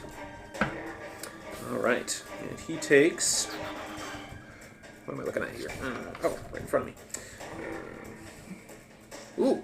Yeah, so he takes a good slashing, sort of, to like the stomach region. But otherwise, he still looks like he's got a lot of fight in him. All right, the 2 going up against Renostus. Take them. One is going to be a 25 to hit, and the other is going to be a 12. 12 is not 25, obviously does. Okay, you take 8 points of slashing damage. Ouchie. Okay. Grandpa. Ouchie. Okay, now it's Captain Blackmist's turn. He sort of twirls his sword, and you notice it's got like a lot of like white, almost like rust maybe on it. And he makes this like swooshing and slashing motion to the air, and a huge, just like gushing pool of salt water just like pours out and coats the space of the floor, everything that you guys are like standing on. And the sword itself seems to like gleam with a bluish light now that, and it seems to be like moving faster in the air now that he's done that. That's his action. For a bonus action, he is going to do no, he's not going to do that just yet. As a bonus action, he is going to pull a potion out of his sort of like shoulder or rib holster. Pulls it and just like downs it in one. And this guy has like experience drinking potions quickly. He is able to do it as a bonus action, and you can see like a reddish material like crawling up his throat, and then he just breathes this like gust of fire over this creature in front of him. Soak him in water and set him on fire. I see. Yep. It's he pointed the water towards the floor, No, so he didn't get it all over them. But yes. All right, so it's got to make a Dex save to avoid the flames. It does pass amazingly, so it's going to take half damage, kind of avoiding the worst of the flames. 1, 2, 3. Oh, that's pretty nice. Good thing it passed. That's 17 half would be 8 points of fire damage. So for a second, the metal gets like a tinge of warmth to it, but still seems to be pressing him forward. He's like, little help! Come on, Tiny, bring him up! Alright, Tiny, it's your turn. I would like to bring them up. Alright, go ahead and make a straight strength roll. No athletics? Yeah, this is athletic, sure. Lifting heavy materials. Cool. So that'll be 20. 22, very nice. Yeah. So, Tennille, and in that case, you're just like swaying on the rope, and then you're just like, oh! As the rope just quickly like zooms up as he's like, yeah, I'd say, If I have to, I'll like back more into the room so I can hold them. yeah, you probably need at least a little bit of space to bring them in, but you bring at least Tennille to like window height. Okay. So that's what I'd say you probably earn from that, since you got above 20. So nice roll. Thank you. All right, anything else? That's all I can do. Okay. All right. Now it is Anetka. So you got a Tennille in front of you. Mm-hmm. You remember you can always hold your action, Yeah. if not your movement. I think. Yeah, with Tennille in front. Still need a little bit of movement to get up into. Can you hold a dash action, or is that a bit like? In this particular case, I'll at least allow you to get into the room immediately once Tennille, like, go the rest of the way. Yeah. You're, like, clearly ready to go the rest of the way. In fact, it'll just be another acrobatics check that you can hold as soon as Tennille gets out of the way. Okay, I'll do So that. we'll have you do that. All right, Tennille, you're up. Okay. You're right at the window level, so you can just spend, it'll be like half your movement, like you're climbing in, Okay. like you're getting up to get into the room. Okay. So you do that. How big are the squares again? 5 feet. 5 feet.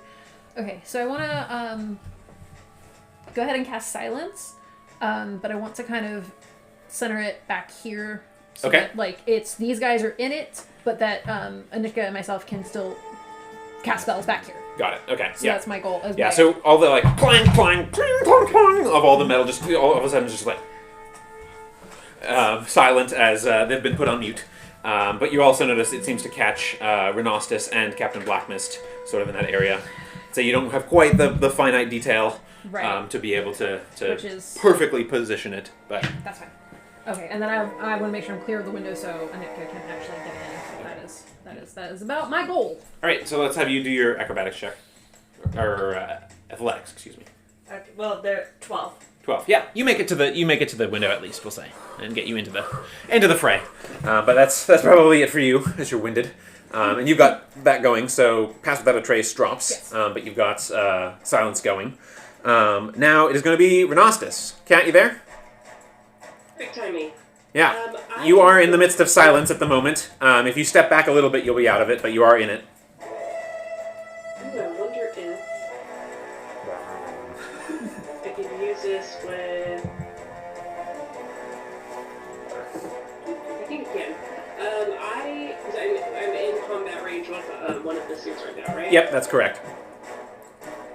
I'm going to cast Sanctuary on myself. So you ward a creature within range against. Can I cast that on myself? I think I can. You are in silence. We might have to. You are in silence, so you might, if it requires a verbal component, then you'll have to step back 5 feet. Sorry. Sure does. No, it's okay. You can always do disengage as an action to avoid an attack of opportunity, or you can just step back, take it, and cast it anyway. No, I will disengage as an action, and I'm gonna skirt around the other side of the stairs. Okay, so you're kind of going this way? You're just going to be definitely in silence there. You're still in silence here. Silence is towards this back end of the room. Is there? Can I keep on going? It's got a around 20-foot radius, right? Yeah, it's 20 foot. Yeah, so you're like all of this whole. It's basically this is the only thing that's not in silence. Well, if that's the only thing that's not in silence, then I will be silenced anyway. So I'm just gonna hang. Or you can go. Let's see, how much did you get? 10, 15, 20, 25, 30. Yeah, you can get here, and if you get to where it like in line with this bookcase, you see where I'm pointing? Yep. That will be out of the silence because you Perfect. centered I'll it do that basically then. in the middle of the room. So. Cool. thank you. So you'll be out of the silence next turn when you like go. But otherwise, that's your action and your move. Do you have any bonus action? Or are you good? I'm good. Okay. All right. Now it is the creature's turns again. This one is going to close on. Actually, it is going to move forward and grab. Let's see. It is going to. Yeah. It'll close on Captain Blackmyst. It sort of gestures to the other armor, who like slashes immediately with 2 sword slices, which both hit for a 19 and 23. So they're doing pretty hefty. Where is my other D8? There it is. Okay. So he's going to take another 17 points of damage. So, like Blackmist is taking some cuts, but he's pretty hardy, so he's still holding on. The other one is going to attempt to grapple him. So he's going to make an unarmed attack, which does hit, and so he is grappled, at least for now. And he's going to attempt to do some stuff later down the line. So, now it's Blackmist's turn. As he is grappled, he's going to just like stab with his short sword, trying to stave off his assailant. Not so hot on that one. Even with his bonus for being in water, he is at only an 11 to hit, which does not pierce the very thick armor. Second one does, though, with a 20. Just making it. And that's going to do 6 points. So this is the second one. So this is 1, this is 2. So yeah, stabs it, but still looking pretty hurt. He's going to use his bonus action to, he'll go ahead and wager 10 and flip a coin. Unfortunately, he flips the coin and catches it, and as he does, like, you see him just, like, his wounds, like, extend. So he did not do so hot that time. He's looking a little more hurt. He's like, little help! As he's getting, like, clearly a little bit overwhelmed by these things. These things are, like, pretty serious. More than just a normal suit of armor, that's for sure. All right. They're alive, so. Yep, that's it for his turn. So, top of the round. Slate. Everyone's in the room. Yay, I can act. Yeah. I will head into the silence on the other side. The red one is the grappling one, yeah? Yeah, this is the grappling one, yes. You want to be on this side? Yeah. And I Kind of like step over the desk. It's just a step. Well, it's like step up and then down. But yeah, at your height, it's an easy step up. It's like a normal stair for everyone else. Gosh, okay, so I guess I will try and get the red one off. Okay, go ahead and make a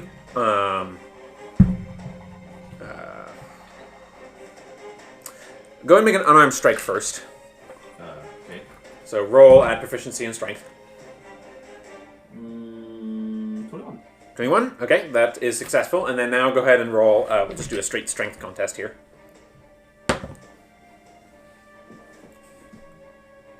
I'm making sure it's a good roll. Okay. And then, okay, you're on deck. You said straight strength roll? Yeah. 22. 22. Nice. You beat it. So it's sort of... We're actually silently... and you just pull it away. And it no longer is grappling. Am I grappling it now? I hit it? Yeah. Am I holding it? We'll say yes. Nice. I'll allow it, sure. Cool. So your sword is sheathed that Yes. you're doing that. But yeah. All right. Anything else? Bonus action? No, I'm going to make it the bonus. Okay. That's it for... is activating your tattoos an action? No, it's a bonus action. Okay. Did you want to? No. Okay.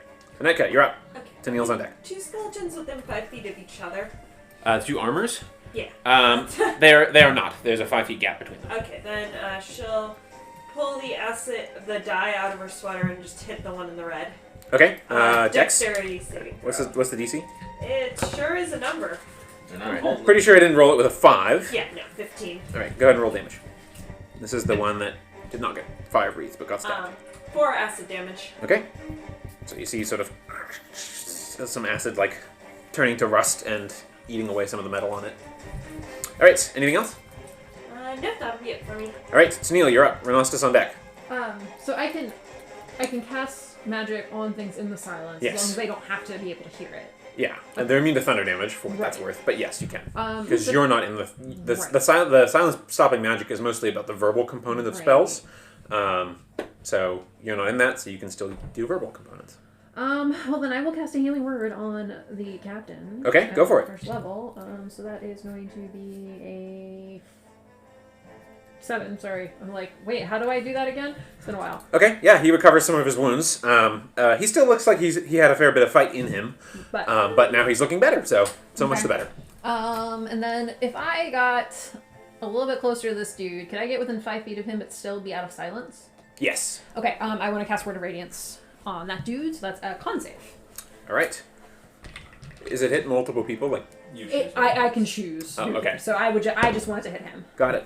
Did not roll well on my con with a 7. So that is a fail. Okay. And that guy is going to take.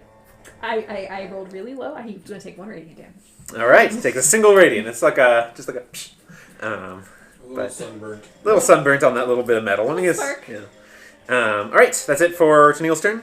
Yeah. All right, And I'll throw Renostus. right in that guy's face. Renostus, you're up. Okay, I'm going to step back so I can get out of The silence. Got it. silence, and then I am going to look at the reddish one, Yep. and I will be casting Fairy Fire.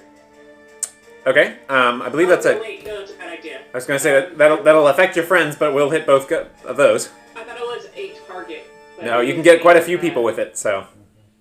I'll go ahead and hit him with a Ray of Sickness. So again, a putrid potion, point in his direction, shake it up. Got it. You're like bottle Coca-Cola, bottle like Mentos. Exactly. Okay, attack roll. Go for it. Does a 18 hit? 18 does not hit. Oh. Oh boy. Does Yeah. grappling impact anything? If you're grappled, I don't know that anyone gets an advantage. No, I think that you have to be paralyzed Yeah. before. I'm If you're restrained, you are, but if you're grappled, no. So unfortunately, no. It just sort of splashes against like a bit of the armor metal, the shoulder armor, and does not seem to be doing any effect. I'm going to gesture.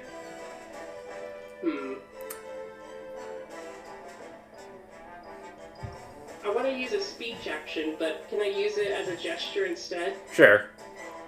I'm going to point at the fire water and try to act mine as if I'm slamming one of them into the fire water. Got it. Okay. Sounds good. And that's it for my turn. That's it for your turn. All right. Now it's their turns. So the one grappled by Slate is going to just turn around and give him a healthy 2 whacks. That's going to be a 8 and a 24 to hit. No and yes. Yeah. It's 8 points of slashing damage to you. I'll endure. Okay. This one is going to come around and is going to take the damage from risking attack of opportunity from Captain Blackmyst, who's going to take his attempt. Man, Blackmyst, what's going on? That's a miss. It is going to use its action to try and push you out the window. So this is an unarmed strike, which does hit you with a 25. Oh, can't shield that one. All right, and then it's going to be a strength contested by either your dexterity or it's either your dexterity or your strength. Oh, that doesn't matter. I recommend rolling. Thank you. I was gonna roll a nat one, but Okay. 18. A nat one was rolled by me, so you will say it's dexterity. You actually duck out, and it sort of is dangling over the side of the window, and is its shield falls down out the window. Oh, jeez. Oh, jeez. But it is struggling. So what its attempt to be tactical did not do so hot. You sidestep it, and it's sort of we'll say it counts as prone, halfway out the window. All right. So nice roll in there. Way to turn the tables. All right. So that's it for both of their turns. So Captain Blackmyst is going to focus on this one, and he was busy, a little too focused in the situation to really pay attention much to what Renostus was doing on the other end. So he's going to just slash at it with his sword. 1 hit, 1 fail. That's going to be. He's gonna do something this time. Yeah. To make everything wet. He's going to do another 6 points of damage to that one, and then he's also going to breathe more fire on it, so it needs to make a dex save, which it fails this time. So now it's going to be really doing some damage. 1, 2, 3, 4. Didn't roll so hot. 5, 9. Another 9 points of fire damage. Okay. And the thing's starting to look a little like rickety, sort of, as it's moving around. All right, Slate, you're up. The next has on deck.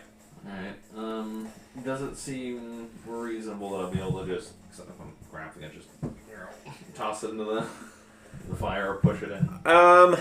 I'd say you're like grappling it, but it is a suit of armor. You're not going to just get that for free. Yeah. You can certainly make an attempt to sort of like thrash it over the desk and into the fire water situation. Okay. Given how ineffective everyone else's attacks have been against these, probably excuse me, the best. So Okay. I'll try. Go ahead and make a. We'll just do a strength contest again. Okay. Nat 20. Hey, I got a 19, but that is not equal to yours. So you, and like it goes from pure silence to like crash on the desk as it, like all the metal like dents into the wooden desk, and you just like slam it right into the fire water space. Let me look up what happens. Nice, good tactics there. I like it. Let's get what's going Maybe on. the silence will keep it from echoing down the Did you stairs. particularly want to hit it on like the water on top, the fire on the bottom, or right in the middle? With a nat 20, I'll say you get to pick. Is both an option? I want to see what happens. You can do in the middle. Yeah. Is it just gonna? Yeah, so you hit it in the middle, and you see the water like crash over it, and sort of some of the like runes on its armor seem to like melt away. But then the fire like licks up from the bottom, and it is going to take some hefty fire damage from that one. Good to know that we can't go through it ourselves. Do we just go in the middle? It's like a portal, or? All right. They don't laugh at us. We're trying. We did the smart thing. We tested it on someone else. Silence, my poor silence. I didn't consider that it would be out of the silence range. I mean, I would have done it anyway, but like... This is the red one, right? Yeah. Yeah. So that's definitely enough. You just like slam it in, the fire like wreaths around it, and the metal turns like burning hot. You like pull your hands away, and it just like melts down into component pieces. Yeah, it took 37 points of fire damage. So it is done. Dunzo bunzo. As they say. As they say, yes. Common saying and solely. All right, that's it for Slate's action. Did you want to do anything else? Pretty handy action. Nice nat 20 there, bud. Yeah. Good thing they didn't get to shove Blackmist or anyone of you guys in that. Yeah. I guess I'll move over, like... And I guess I'm not shooting. I'm not going to sentence or whatever. I think we're past that at this point. Okay. I would like to move, like, to the corner. Like, I guess, next to Anika. But, like, over enough that someone else could squeeze in and attack the thing. Or, sorry, more like, if possible, like, right up against the bookcase. Okay. Thank you. All right. Repositioning. Got it. All right, Anetka, you're up. Daniil, you're on deck. Should we have enough space to scooch? Yeah, definitely. Yeah, so she will scooch away from Mr. It's a little preoccupied to make an attack of opportunity, so you're good. And she will just cast Acid Splash on it. Dexterity saving throw. Okay, I'm going to say he gets disadvantage because he's a little busy. Hard to dodge. Yeah, that's a net 1, so go ahead and roll your damage. Huh, that's a 1. Point of acid damage. It's a fair bit, like, hits around the, like, stone crowning and it kind of crumbles a little bit. Lots of our cantrips tonight. Yeah. But otherwise, that's it for that. Anything else on your turn? Bonus action? Yeah. Okay. Wizards aren't known for their bonus actions usually. No. Daniil, you're up. I'm just gonna turn around, and I think I'm already within 5 feet of the dude. Yeah. And then he's prone, right? That's so, melee attack is going to have advantage. Yep. So, inflict wounds. Nice. Go for it. Nice flex.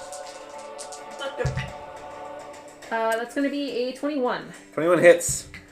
He's immune to necrotic damage. No! So unfortunately, like your hand glows with like a silvery and dripping like purple light as you grab it, and it sort of whoosh, and then just like splashes against it. Disappointed. Good idea, but unfortunately no. Man, I like switched out like guiding bolt because I'm like, oh, we're trying to be sneaky and sneaky stuff. It's okay. It's okay. I'm just gonna roll because I'm curious. I want to see what I roll. Okay. See what I got. Anything else on your turn though? 16. No. Yeah. I'm just gonna stay within melee rather than to keep him Got it. pinned. All right, Tennille, you're up. Or that was me. Oh, sorry, Renostus, you're up. Thank you.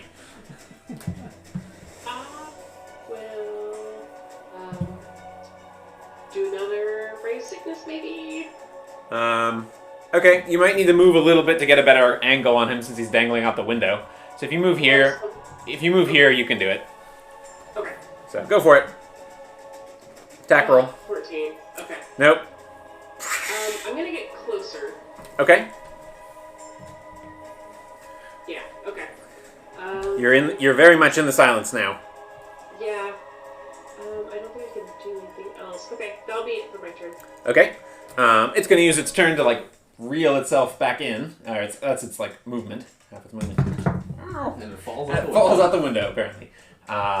It's going to turn, and it's going to attempt to grab Tennille and pull you out of the window.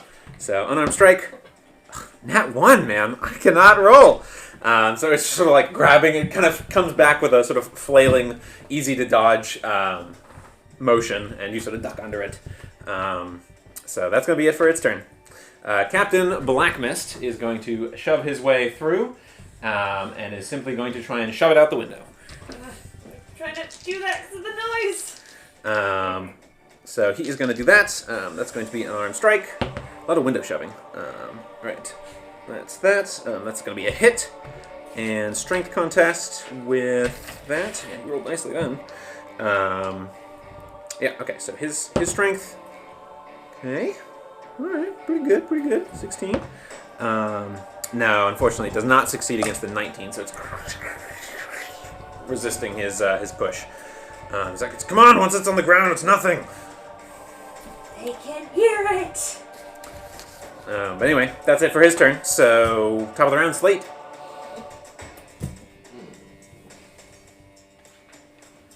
Netka, you're on deck. Tennille to follow. I can hear the wheels turning. He's gonna throw it out the window, and it's gonna. What are you doing, Slate? Come on. Sneaky. I think that's too much of a risk for us to do. We can't afford to attract anyone else. Okay. Well, it needs to die, so I'll attack it. Okay. Yeah. This one's without its shield, so it's going to be a little bit lower. It's AC. Because the shield fell out the window. Attack for it. Go. I'm assuming this is one-handed? Yeah. I don't have my shield out. It does, I'm presuming, hit with a 24. Yeah. Okay. Sure, it does. Go ahead. 6 damage. 6 damage. Okay. And because I'm level 4, that is all I can do. Got it. That's it for your turn. Okay. Tennille to follow. Am I in the silence where I'm standing? No. No. Okay. Can I see him? Barely. Barely. Acid splash. Dexterity saving throw. Okay. Natural 20. That might succeed. And the acid just goes right out the window. Sorry, buddy. Your DC is 25. Yeah. I have a DC of 30, actually. Yeah. 35? That's pretty good. Yeah. Okay. Nice try. Tennille, you're up. Renostus is on deck. Did we hit this guy like at all? Like, does he look damaged? I don't. It's got some damage on him. Blackmist breathed some fire on him earlier. I'll and, word of radiance him and. Okay, con save, right? Con save. And it's gonna be a pass with a 20 total. Yeah. Yeah. I'm gonna risk the Attack. and I'm gonna move this way. The goal. That's a D12. Being. Go for it. 10, 15. 18 to hit you with the That hits, yeah. Okay. 7 points of slashing damage. Okay, you've detached though from the combat. Yeah. Okay, Renostus, you're up. Captain's on deck.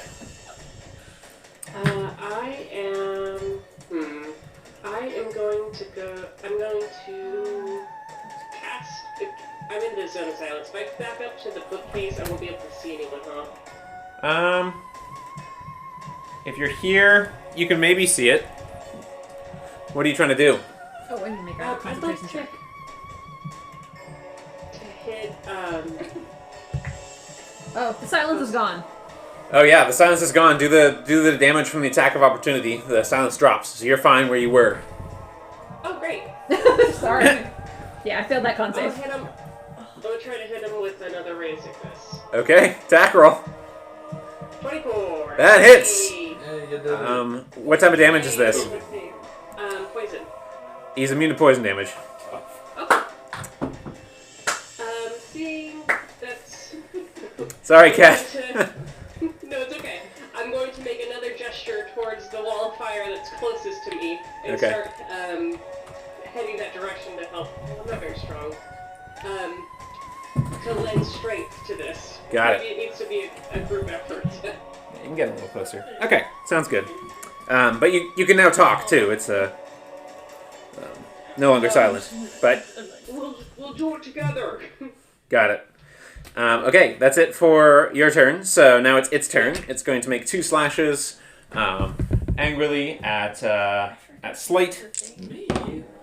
Yep. Oh, there we go. That one's cockeyed. I didn't get out Ooh. this way. That's 2 hits with a 22 and a 25. You can roll the hit just fine. Yeah, these things can roll to hit. All right, that's going to be 5 and 7, so 12 points of slashing damage on you for its turn. That's it for its turn, though, and the captain is going to step up. Now that he's out of the silence, he's going to pull his boomstick out and going to make an attack with one of each. So boomstick is going to hit, and that's going to be 1d4 We plus should let 1d4. Bria have him.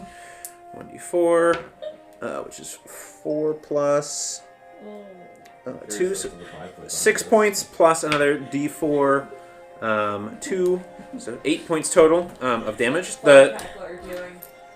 attack seems to be doing some like sort of rumbling damage as it strikes a little bit. It's not super loud, but it still seems to like strike with a bit of like a thunderclap, denting the metal a little bit. And then he's got his short sword, which struck, and that is going to be a plus. How much is it? I don't know why I can never get this down. Plus 5, so it's going to be 9 points of slashing damage. And unlike some of Slate's attacks, this sword seems to be doing full damage. All right, and it's starting to look hurt. And he can do his breath weapon to do his bonus action to do a final breath weapon. So he's going to do that. It fails, so that's good. 1, 2, 3, 4. Fails its dex check. There we go. 9, 10, 12, 13. 13 points of fire damage. So, just like straight out the window, just plume of fire, engulfing the thing's like helm. And it's sort of like heating and twisting the metal a little bit. All right, so that's it for his turn. Slate, you're up. Okay, so I guess now I would realize that apparently I don't do much to it. Yeah, your attacks were doing okay, but they weren't doing full damage. Sorry, I didn't describe that properly. I will attempt to grapple it. Okay, unarmed strike, go. I'm rolling well tonight. 23, boy. 23? Okay, we'll do a strength contest to see how well you land the grapple. I got a nat 1. So, you land the grapple unless you get a nat 1. Wait, No, not on that one, but 3. 9. 9. Okay, so you do grapple it, sort of. Alright. That's it for Slate's turn. Anetka? Just seeing that we're possibly throwing in the fire, she doesn't want to expend much, so acid splash again. Okay. Do you get to pick if it hits someone nearby? You choose your targets. Okay. Got it. That's going to be a fail within 12. 1 point of acid damage. You're plinking him down and also wearing some of the stonework around. Okay, that's it for Anetka's turn, though. Tennille. Well, seeing that this is going south in terms of discovery, Don't the know that yet. firewalls are these guys, right? Yes, the Okay. doors and the gates are turned sideways. I kind of want to just go over and investigate and see if. No, I don't want to get close. Like, I don't want to touch it. Sure. But I want to like look for a switch or Something to turn it off somehow? basically, yeah. Okay, yeah. Go ahead and make a... In this case, it would be perception. Perception. Bold move in the middle of combat. That's a 20 total. 20 total. Okay, 1 second. I got it. Well, you guys, like, you got him handled, and we might need to do this. That's a bold assumption. That is a bold assumption. I was doing very minimal in combat. So. It looks like... Okay, so it doesn't... You don't notice a switch, but it does look like there's a door Behind it? behind it. Okay. It looks like it's got some sort of, like, padlock on it. Okay. But, like, on the other side of the flaming other side, yeah. in the water? Okay. Yeah. Okay. Okay. That's it for Tennille. So, Renostus. Seeing what Tennille's doing, I'm gonna go to a nearby desk and kind of do the same. You're going to look at the desk or look at the wall near it? Look at the wall near it and start like looking around to see if I can. Okay. Perception check. That is a 24. It also appears like there's a door behind this one. Is it also padlocked? Also padlocked. Okay, I will. I don't want to yell it to the group, but I'll. There's a door over here. And then I'm gonna get closer to where Slate and the thing is, the suit of armor. Okay. It's getting a little crowded in there, but you're near in the space. Okay. All right. That's it for Renostus. It's its turn now. Followed by the captain. It is just determinedly slashing at a Slate. Natural 20 and a 2. Alrighty. That is going to be 14 points of slashing damage. But otherwise... How's Slate looking? He's above half. Okay. Alright, that's it for its turn. Captain's turn. He's going to do his same 1-2 punch. Okay, the Thunderstick, and... that would have been a hit, but it tipped over to a non-hit. Alright, so that hits. So... What does grapple even do, by the way? Grapple, speed becomes 0, can't benefit from any bonuses to speed. And that's it, basically. Okay. Can't move away. Alright, so 4 points of thunder damage. And another 4 points of bludgeoning damage. That's actually going to be enough. So just crashes the helmet in, and the thing crumples to the floor. Cool. Alright, that's ending the combat. So, what is everyone doing? I am immediately going to go over to one of the bookcase that I'm closest to over here and start, I guess, I'm looking for switches or something that will turn off the fire. Make an investigation check. Not very good at these. I'm really not good at these. That's a 2. A lot of book titles, but no key or switch. Okay. And that kind of seemed to Neil doing that. We'll do the same with this bookcase. Okay, investigation. So, if I were to look out, how visible is the shield that was dropped? You look down. It looks like it just fell right at the base. Like, would I think someone from, the road would be able to see it? Hard to say. But you guys, ran a fair distance before getting to the wall. Okay. So it's not, right by the fence or anything. Reel whatever rope remains and shut the window. Okay, that's what you're doing. What'd you get? 17. 17. No switches that you find. You notice quite a few books, though, while you're looking along. So, yeah, you're kind of rifling through a whole bunch of books. Luminous Lineages, Turning of Time, Foxface and the Princess Fair, Entity Unions, kind of just rifling through.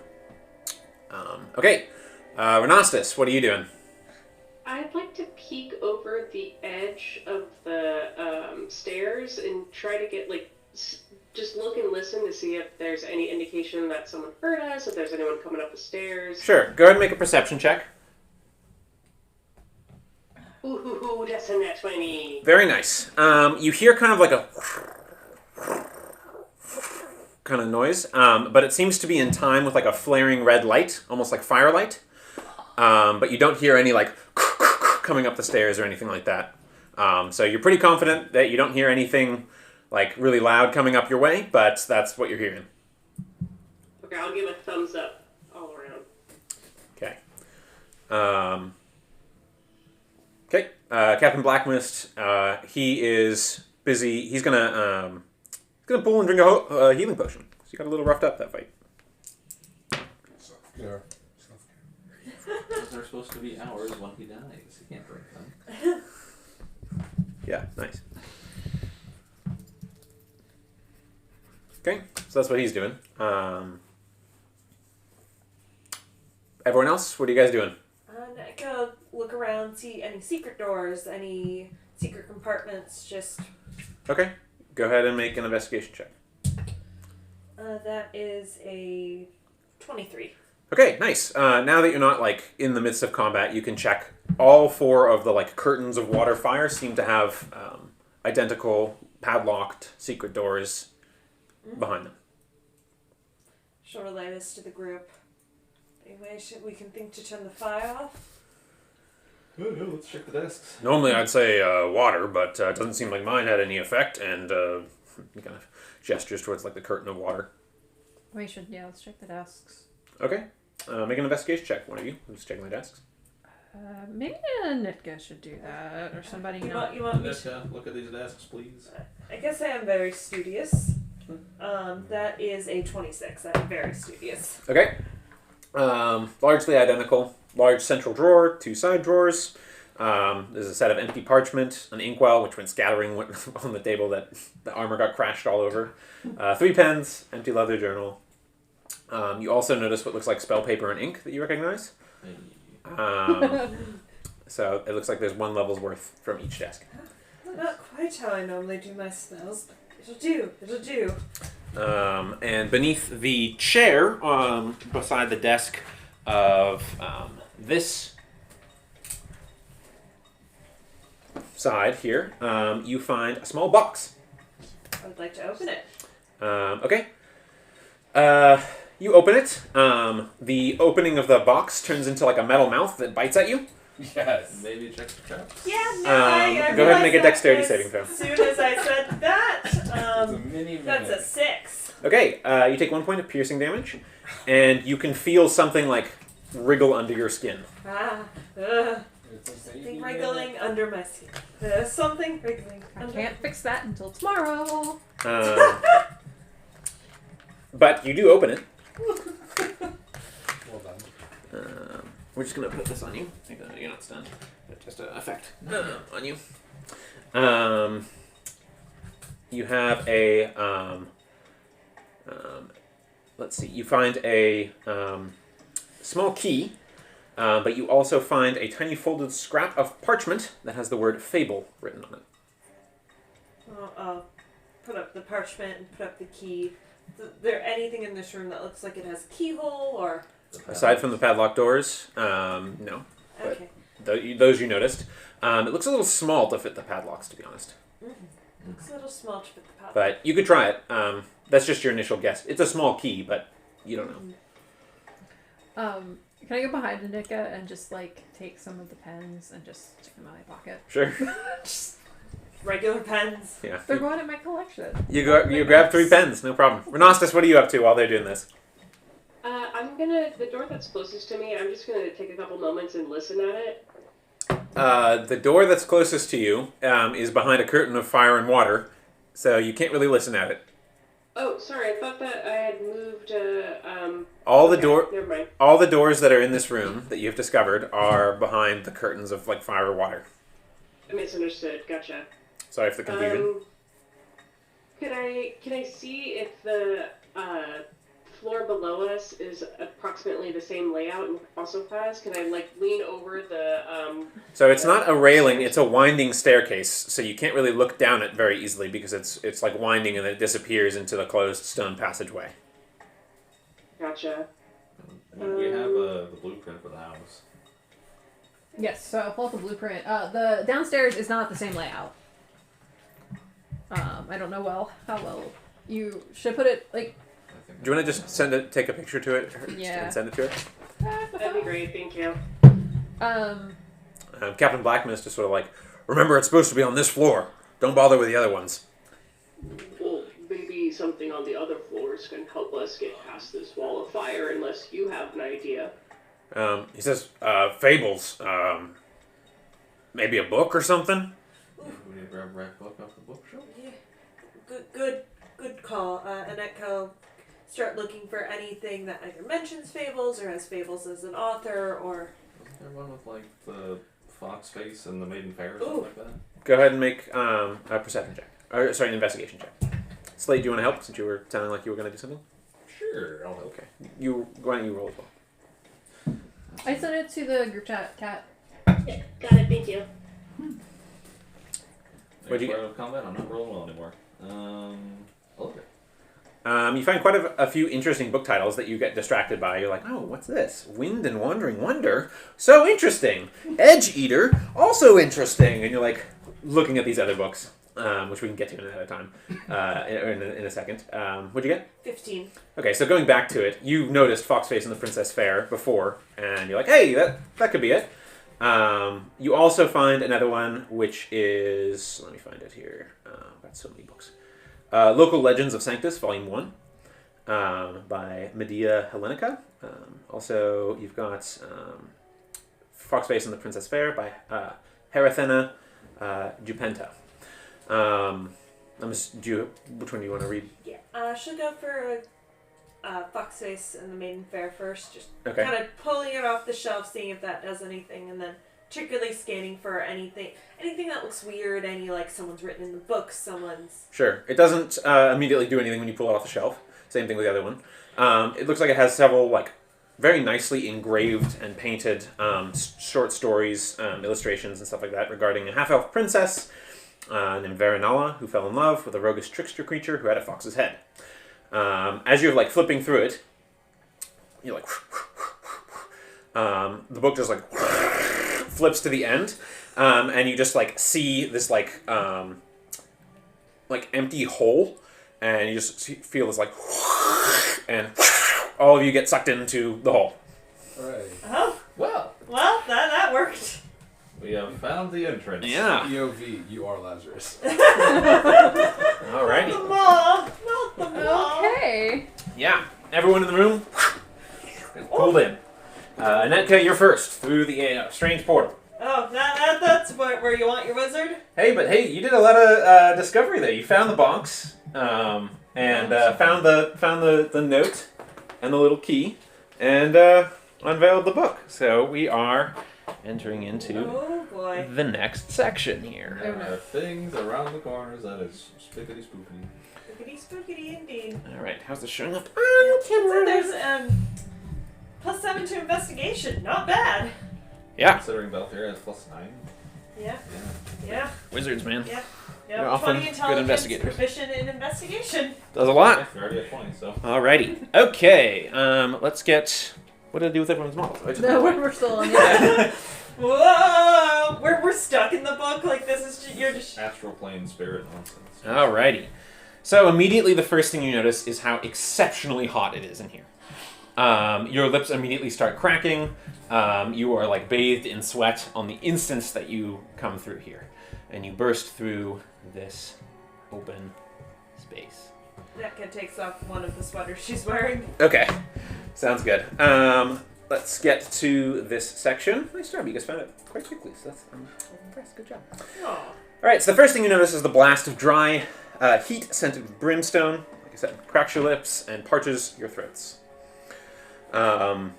Reddish stone is carved in a vast, vaguely like L-shaped cavernous room with 20-foot high ceilings. Several stone formations are jutting from the ground that sort of break up the line of sight in the large space, and you see tiny flitting little threads and clumps of like hair wafting through, seeming made of like a burning red, sickly orange gas that provides a strange light to the room. To the immediate left, you guys came from this side, I forgot, of where you enter. Confidence, nailed it. Left of where you enter, at the eastern end of the chamber, is a black obsidian statue of a three-tailed fox grinning viciously. Shining rubies sit in place of eyes. All around the perimeter of the cavern are bars of barbed black iron, creating well over a dozen cells to tiny pocket chambers sprouting from the main area. That's what's represented by these individuals. Not all of them are occupied, but you can see quite a few of them are by humanoid various creatures. Let's see. Large doors sit facing the sort of small areas, made of like a blackish wood that you can see. At least you can see that one right there. Numerous charred bones and less savory things sit and scatter across the floor of the main chamber. Amidst them, you spy two familiar humanoids, not yet stashed in cells of their own. Both appear to be blindfolded and rather listless, but otherwise unbound and unharmed, with bags of material at their foot. Woo! It's just two random people. That would be amazing. All right. Standing between them is a man casting a weirdly writhing shadow. He appears handsome, rather youthful, perhaps in his 30s. His hair is a deep red now, and his eyes are a strange yellow. Black robes trimmed in red fur and a strange iron necklace, almost like a choker, are his only other adornments. He seems to be tending towards something, but immediately he turns to address the intrusion. He says, persistent little hunters. I wonder how you made it this far. With my desperate fool of a son, I see. And he says, you're no father of mine. You left me to die. Of course. You were such a disappointment. No magical skill at all, getting by with trinkets and toys rather than real power. And he starts like floating, he seems to just be like ambiently flying now and like rising high up like 15 feet in the air. What are you without your little toys? And now without your crew as well. You don't have what it takes to take back what you want. And he's sort of like, no, she's my crew as well. I failed her before. Let her go. And he's like shouting back, and he's like drawing his blade, and he's got his like boomstick thing out. Bigger interest than yours want this one. And he kind of indicates to the Cackler. As for the sea blood, her lineage is of personal interest to me. You'll have no interests left after we're done with you, you devil of a father. Kill him! And he kind of is starting to rush forward. And he kind of flicks his fingers and he immediately freezes up. In fact, all of you freeze up. Mass paralysis, Yeah. He says, one more thing left to lose then. Perhaps it's time I taught you the difference between playing being a feared power and truly being one. He kind of shifts around and like dark light gathers around his fingertips. He just points toward Captain Blackmyst in this like jaggedy, like writhing, like fox-faced beam of light, like jaggedly reaches forward and like grabs him by the throat with its jaws, and he just like, and you see like his skin just like withers and melts off his body, and he just dies. Oh! Yes. He dies. Yeah. So he just dies, and all this stuff just clatters to the ground. He's like a sunken husk, and he's sort of like, so pathetic. And he sort of, and you guys are feel yourselves unfreeze a little bit, and he's like gathering like lightning around his hands. Well, shall we see who's next then? Blackmist. Yeah. So he looked at you and just killed you. Sorry. While all this is going on, why don't we get you guys to make perception checks here? Can we make them? Yeah, you can. Yeah. Both of you are at disadvantage because you have at least a 1 point of exhaustion. Yeah. Y'all are zousted. I'm tired. 18. Okay. I'm slow. 7. Okay. Renostus? Hold on. 18. 18? Okay. 13. Okay. Perception. Yeah. Not great. Why don't you guys rejoin the table, by the way? Sounds great. The time has come. Time has come! Do we have a sheriff for me? No, I was. He usually sits at the edge on the couch there. Got it. We'll move all my stuff. With all my meat. What was your roll? Dirty 20. Dirty 20? Okay. And, Anybody want a blanket? I'm good, thanks. I will take that blanket. I'm cool. How'd you do, Cackler? Low. Thank you. What was your total? I think, I need to check my bonus, but 8, I think. Okay. Flo, you hear a female voice whisper sternly, like in the back, like around Folian's flying body, And he sort of goes, fine, but at least let me test them this way. And he kind of is like pulling up against, and his like collar's like back a little bit toward him. And am I able to say anything? you are blindfolded, so you don't really know what's going on. You I'm just not hear gagged. this thing. You're not gagged, but you are like a little bit out of it. Well, yeah. How many times I got do you a have? 10, Nicholas. Okay, Exactly. you don't hear anything. Just Flo heard it. You hear me mumble creepy lady voice. Sounds somewhat familiar to you, but you're not sure where you can't place it. Yeah, well.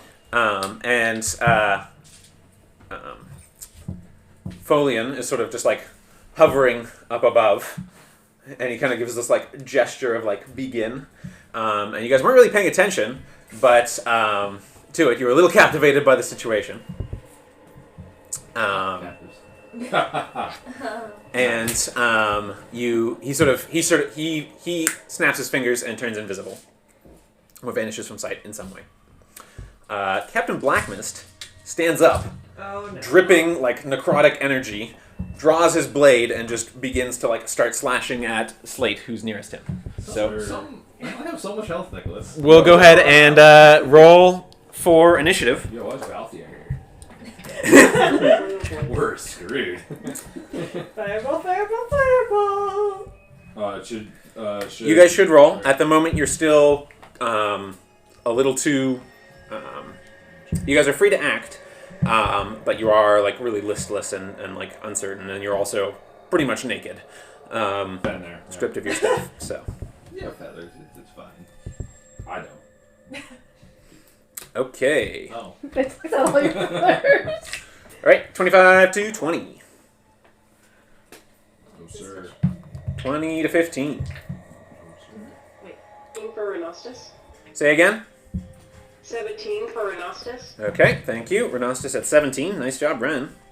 At least you were keeping an eye on things after you got frozen. I have disadvantage on initiative, right? You have disadvantage on everything, yes. Okay. I'm 15. 15. Flo got 50. Nice. Still pretty good. You guys look pretty. All right, 15 to 10. 10. Okay, Slate got a 10. 10 to 5. 9. 5. 5. All We right. were paying less attention than the person that is currently blindfolded. Cackler got a- Sorry, 9. 9. And then we got Anetka. Well, Tennille's got a higher dex than Anetka, I'm pretty Yeah. sure. So he'll be 5A. And you'll be 5B, Anetka. Excited to have you back at the table. Alrighty. So, Oh, I'll put back. it yeah, we got some low battery situation. You are not So- passing without me. What if she passes without trace? So it's going to get an attack with its short sword, and out of turn kind of attack against Slate, because you were a little bit transfixed as you guys got frozen with the whatever effect happened. All right. One attack's going to miss you, but the other attack is going to, I believe, hit with a 21. So yeah, that's going to hit you. And you're going to take 8 points of slashing damage.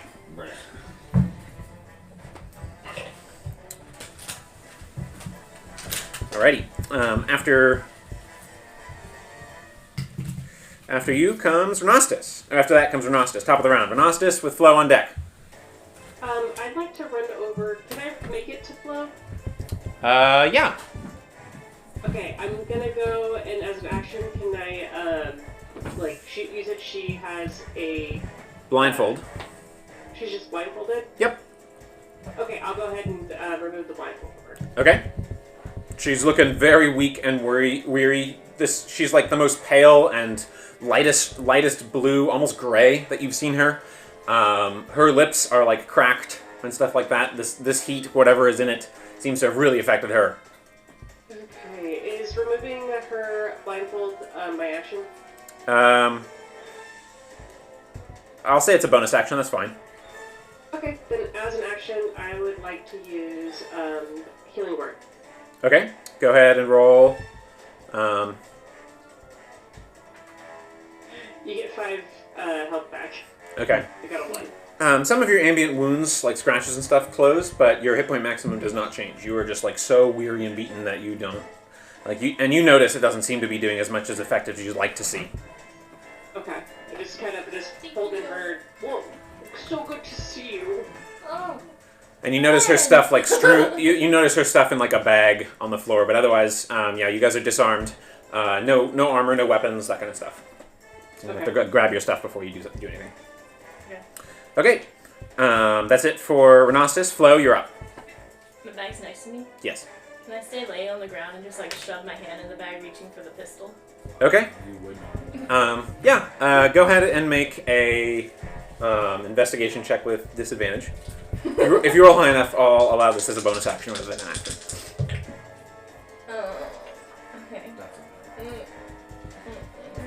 Seven. All you gotta do is 7. roll away. Unfortunately, you pull it out, but otherwise you're kind of just like, it took you long enough that it's kind of your action. And now you're seeing like zombie Blackmist. You heard what he said, by the way. But you're seeing like zombie Blackmist like up and trying to like fight your friends and stuff like that. And you see your old captain just like totally debilitated and just like ripped to pieces from the whatever necrotic energy. He's like zombie captain attacking you guys now. So, Does that thing? all right. So that's your action. Half your movement to stand up. Okay. I'll stand, I suppose. Okay. So that's pretty much your turn. Yeah, there we go. So that's it for your go. Slate, you're up. Cackler on deck. Does he appear to be fixated on me? He seems to be focused on you currently, because you're nearest. Okay. Given my vitality situation, I'm gonna take the dodge action. Okay. All right, Cackler, you're up. I am laying there. Yep. Currently. Half your movement to stand up. Action to recover your gear. Or I have to recover my gear to create my turret. Yep, because you need a spell focus. Touche.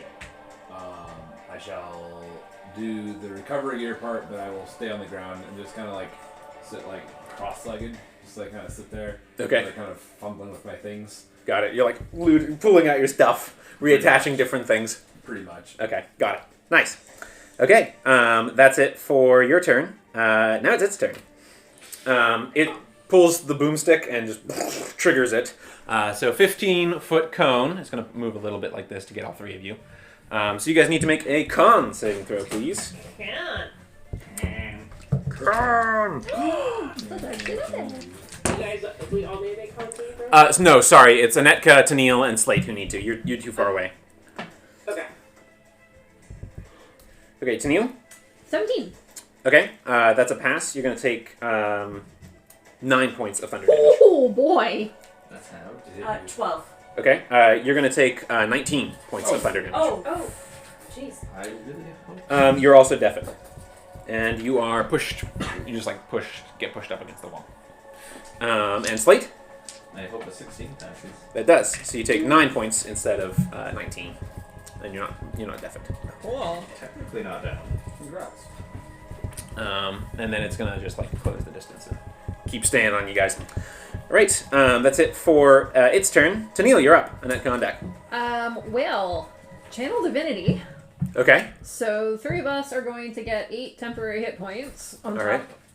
Anyone within 30 feet of me, so I don't know if that'll hit Renostis and the others. Got it. The strange like shadows in the area cast by the weird little like hairs floating around like turn silvery and seem to like empower you guys. Are they within 30 feet? Like... 30 feet. I would say. Yeah, sure. I'll give it to you. Okay, so everyone gets 8 temporary hit points. That does apply. Yay, thank you. And then this just seems like our exit strategy is completely screwed. So spiritual weapon behind him. Okay. And it's going to attack. Go for it. Attack roll. That's not good. That is a 12. 12. That does not hit. Yeah, that's a hit. That's okay though, because it's there. And I can't go anywhere. I'm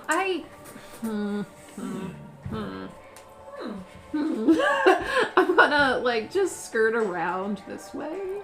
Okay. Maybe a little bit. There we go. Got it. Okay. That's it for me. All right, Anetka, you're up. Okay. She's gonna take her hands. She has her fingerless gloves on. Gonna rub them together, and you start seeing the sparks of static electricity, and that extends and witch bolt. Very cool. Nice. Go ahead and make your attack roll. Cool. That is a 22 to hit. Yeah, that hits. Roll damage. Nice. Okay, cool. And then 6. 6 points. Very And nice. then he'll continue taking damage on my turns if I choose to, and can keep concentrating. Yep. And it stay within 30 feet. Sounds good. Alrighty, top of the round is Renostis with Flo on deck. I am going to. Ooh, I only got one left. I will cast Ray of Sickness at Captain Blackmyst. Okay, go ahead and make your attack roll. Ooh, that's a 23 to hit. Zombies are also immune to poison. Okay, guys, think about what we're attacking and what we're using.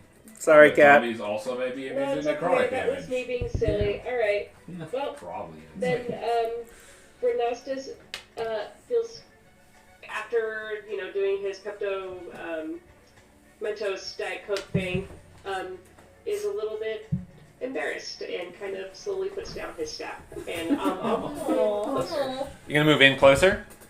Yeah. Okay. As you're moving, you're noticing all these individuals, like the prisoners and stuff, behind these other bars and stuff. Whatever, they're in like an advanced state of whatever Flo and Cackler. You get the sense that you kind of caught them like early on in the whole situation. They're just like totally unresponsive to any movement whatsoever as you guys are like crashing around in this overall space. Okay. But you're noticing very unusual individuals. It looks like a lizard folk, a very emaciated old man, some individual just like head to toe in like some kind of armor, like other captives and stuff like that you're seeing. But it's kind of a quick blush. And are they bound? Yes, they are bound within their prisons. Most of them are naked as well. And the bars of their prisons are like barbed weirdly. Or like, sorry, what was that? Are barbed. Oh, okay. So, okay, that's it for your turn. Oh, Slate.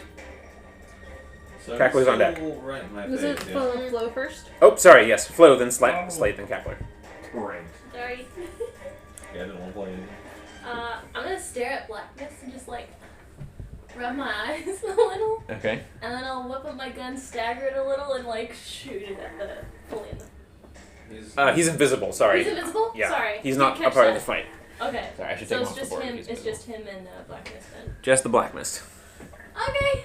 Well then, I'll swagger over and do a shot Okay. at Blackmist. Attack roll with disadvantage. Stagger swagger. Yeah. I hope I pulled the right time. It's more of a timing game than an aim game. 14. 14 does not hit. Okay. So, sort of goes wide. You didn't shoot us. Nope. I'm gonna switch out to my two swords Got it. All right. Now Slate, then Cackler. and move. Can I move a little bit? So this way. Sounds good. All right, Slate. Okay, so am I in melee range of him? You are. Okay, I am not healthy enough to leave that range, so I guess I'll be staying here. There's this action, you can also take that allows you to leave that range. Okay, well Cackler didn't tell me he wanted me over there, so I'm sure he would know. So we're just gonna attack. Go for it. Attack roll. A little bit better with the 10 hit points. Probably gonna hit with a 23. That does hit. I hope. I really hope. Yeah, if not, we're in trouble. For 5 damage. Okay. He's dead. A little bit. Every little bit helps. Still fighting. One day I'll roll well on my attacks. 2 and 1. Let's go. Alrighty. Cackler. Alright. So amongst all my fiddling, I'm going to like set down this little sentry type thing. It's my little health sentry, my little protector. Oh, very nice. Yeah. I like it. I And- don't know if I would get well for it. Let me see. We have overlapping 10 hit points now? No temp hit points. Just Oh. healings. Oh! Does it? I thought it gives 10 hit points. No, it heals. You wanna look that up for me? Yeah. Just double check. 99% sure. Here you go. Yeah. I'm 20.5% sure. Did you say 93? 0.5, yes. 45. Okay. Alright. Anything else that you want? That's not an action to place. It's an action to place, but I'm not done. Okay, great.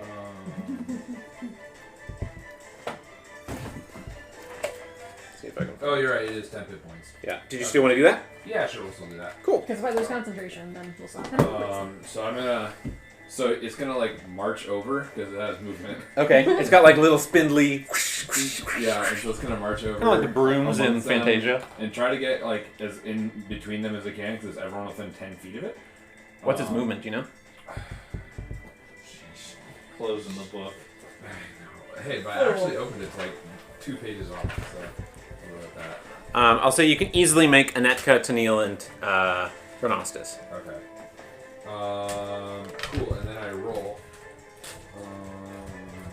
Yeah. I roll D8. Oh, you might do better than me. Maybe. You get 10 temporary hit points. Dude, that is Yeah. better So than that me. replaces your previous temporary hit points up to 10 for these. Flo, you don't get it. You're not in the range. Very nice. So it's like sending out this like little healing vibrations. Nice. Let me investigate my movement. Okay. But that's it for your turn? Yep. Okay. Now it's its turn.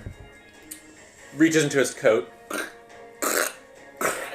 Glug, glug, glug. Drinks something as a bonus action.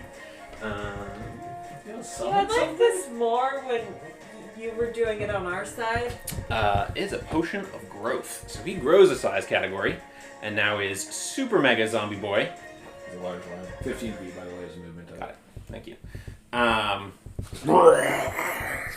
And is going to make some attacks at Slate, since we can Son pray. of a biscuit. Son of a biscuit. Alright, so that increases by d4 for extra damage. Okay. Attack number 1, the boomstick. Knowing you guys. That's probably gonna miss, actually, with a 13. Yeah, that's it.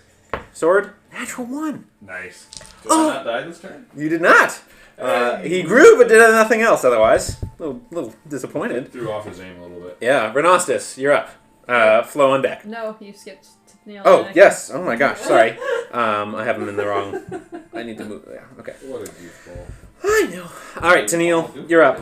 Alright, Annette, go on deck. my temp HP is not going to replace the Cackler, so that's fine. Okay. Spiritual Weapon's going to slash at him again. Okay, go for it. It's probably, it's a 17.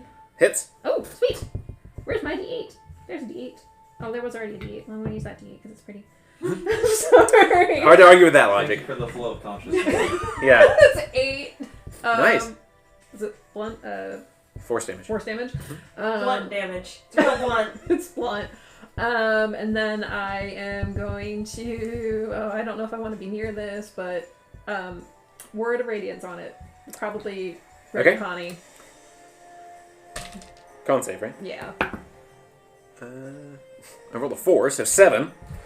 That's a fail. It is. And it takes 1 radiant damage. Got him. Got him. Dang it! It's like. All Alright, right. not that D6 anymore. All right. No. Anetka, now you're up. Okay, she's kind of. Renostis on deck. While she's been waiting to go, she's kind of been staring him down, and she's gonna keep staring, and she's still got that witch pulled up, and she's gonna add more electricity to it. Go for it. 4 points of lightning damage. Nice. Zippity zap. Zippity zap. That for first level. All right. So, That's it for you guys. So Renostis, you're up. Flow on deck. Okay, I will turn to Flo's still right next to me, yeah? Oh no, she's way over. She moved over. You moved away, and she moved And at the you're- other direction. Oh boy. And there's a bit of a stone formation blocking your line of sight. Okay. So these cages that the prisoners are in, do they appear locked? Like, is there an obvious lock in the front of the cages? Not that you can tell. You can use your action to make a perception or investigation check to look harder. I do, but I also... Yeah, I'll go ahead and do that. Okay, go ahead and your choice. Yes, I will do investigation with a 15. 15. You do not notice any particular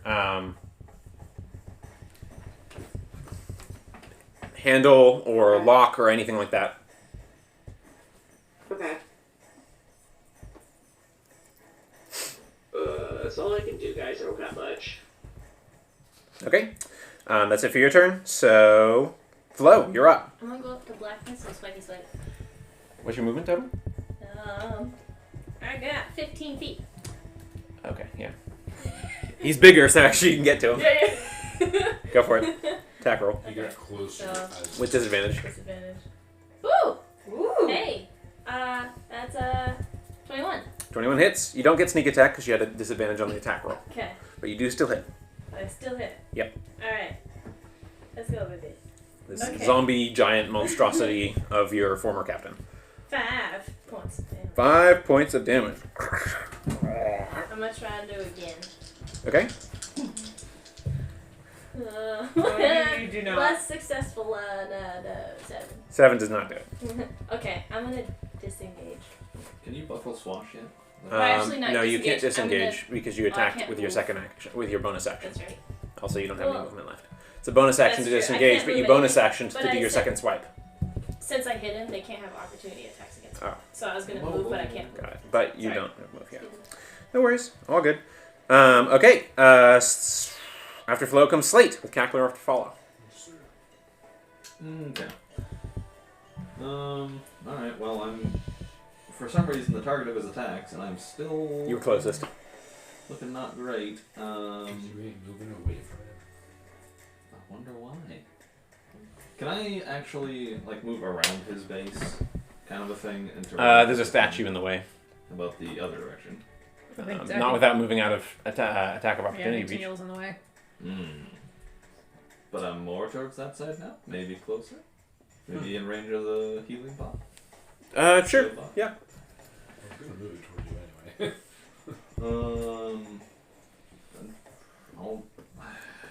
I guess it's definitely time. I'll use my tattoo. Okay, Land cool. up. Tattoo lights up. That's of any value at the moment, but you know, we'll get there. Cool factor. That's right, intimidation. Absolutely. And I'll Attack roll. Go for it. Yeah, I'm sure that giant zombie thing is shaking with fear. What that amount to? 7 plus that. I'm guessing a 13 doesn't hit. 13 does not hit. Rip it. Kind of squelchy noises, but otherwise no effect. All right, Cackler, you're up. Neat. Alright, I'll move the little thingy. I guess I'm hitting pretty much everyone now, aren't I, with that thing? Yeah, there's no real way for you to get Flo with where Okay, she's yeah, at. and- Same thing with yourself. Yeah, I'm hitting everyone over there, though. Cool, well, I'll roll this in case it gets any Yep. more. Roll There's again. a bonus action. Nope, you get still the same 10. And Well, so what's the number? it's 7 and then plus my int, which is plus 3. So Oh, you got a new 10. A new 10. Got it. So any of them who lost gets it back. Or if they didn't have it in the first place. So they I think, have it. yeah, Slate would get 10 instead of the 8. There you go. Okay. Just wanted to clarify. Yeah. Okay. Then I'm going to stand up. Yep. Half your movement to do so. Yep. And I'll move. Can I get to like the other side of that rock so I can get line of sight on it? It's a little. He's large, so yeah. Okay. You have line of sight. Otherwise, Flo would be in the way. Let's shoot a firebolt at him. Okay, attack roll, go. Nope. That is a whopping 7. Did not hit. Right, his turn. Right. First, he takes a very minuscule coin and flips it. He's gonna wager 10. Okay. His wounds seem to amplify. Woo! Not having good luck today. Not having good luck with his coin, unfortunately. Cool. But he's going to go ahead and make some attackies. Tacky-tack. Both at Slate. Son of a biscuit, stop. Weakened enemy. He's going for it. Alright. Hey, I finally hit. Alright. Hell yeah. 26 to hit. Miss. Uh-huh. Bicep. Alright. You take 5. 9 bludgeoning plus 2 thunder. 11 total. Okay. You still up? Yeah. Oh, so that's 10 hit points. Oh yeah. Short sword. Nat 20. Oh, no. Well, yeah. No, you're not. Next to the cleric. Whoa! Okay, you take 20 points of slashing, 24 points of slashing damage. I'm taking worse. Are you still up? Hell no. Down he I'm goes. at, like minus 19.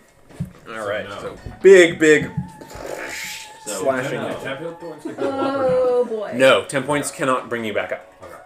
Alright, thank you for clarifying that. Alright, Tennille, you're up. Annette on deck. I remember this time. Yes. Well, okay, that puts a damper on things. A healing word on Slate. Okay, good. D4. It's a D4. Let me roll that. Good thing you guys have spell slots left. I have one spell slot left. That's 7 HP. Alright, you're back to positive 7. You are gonna get 10 hit points because I rolled a 6. Nice! Like that, I'm healthier than I was before I went down. Yeah. Back to the battle. That's 10 hit points, man. And then I'm gonna word of radiance him. Okay, con save, right? Con save. Natural 2. That's a fail. Oh hey! 5 radiant damage. Hey, there you go. Besides the 1. It's looking hurt. Looking very hurt. Okay, that was a productive turn. Anika. Okay, just gonna keep just staring, keep just sending sparks of electricity. That is 11 points of lightning damage. Okay. Nice. Which was pretty sweet. Which will is pretty, like, it doesn't scale at pretty much at all. Like, you can do more initial damage, but, like... Yeah. Alright, so initially, the lightning crashes over and you see it. And it just, like, you, like, thought you had him, and he just, like, somehow, like, muscles through it and is still standing. Alright, anything else for a bonus action or anything else in your turn? No.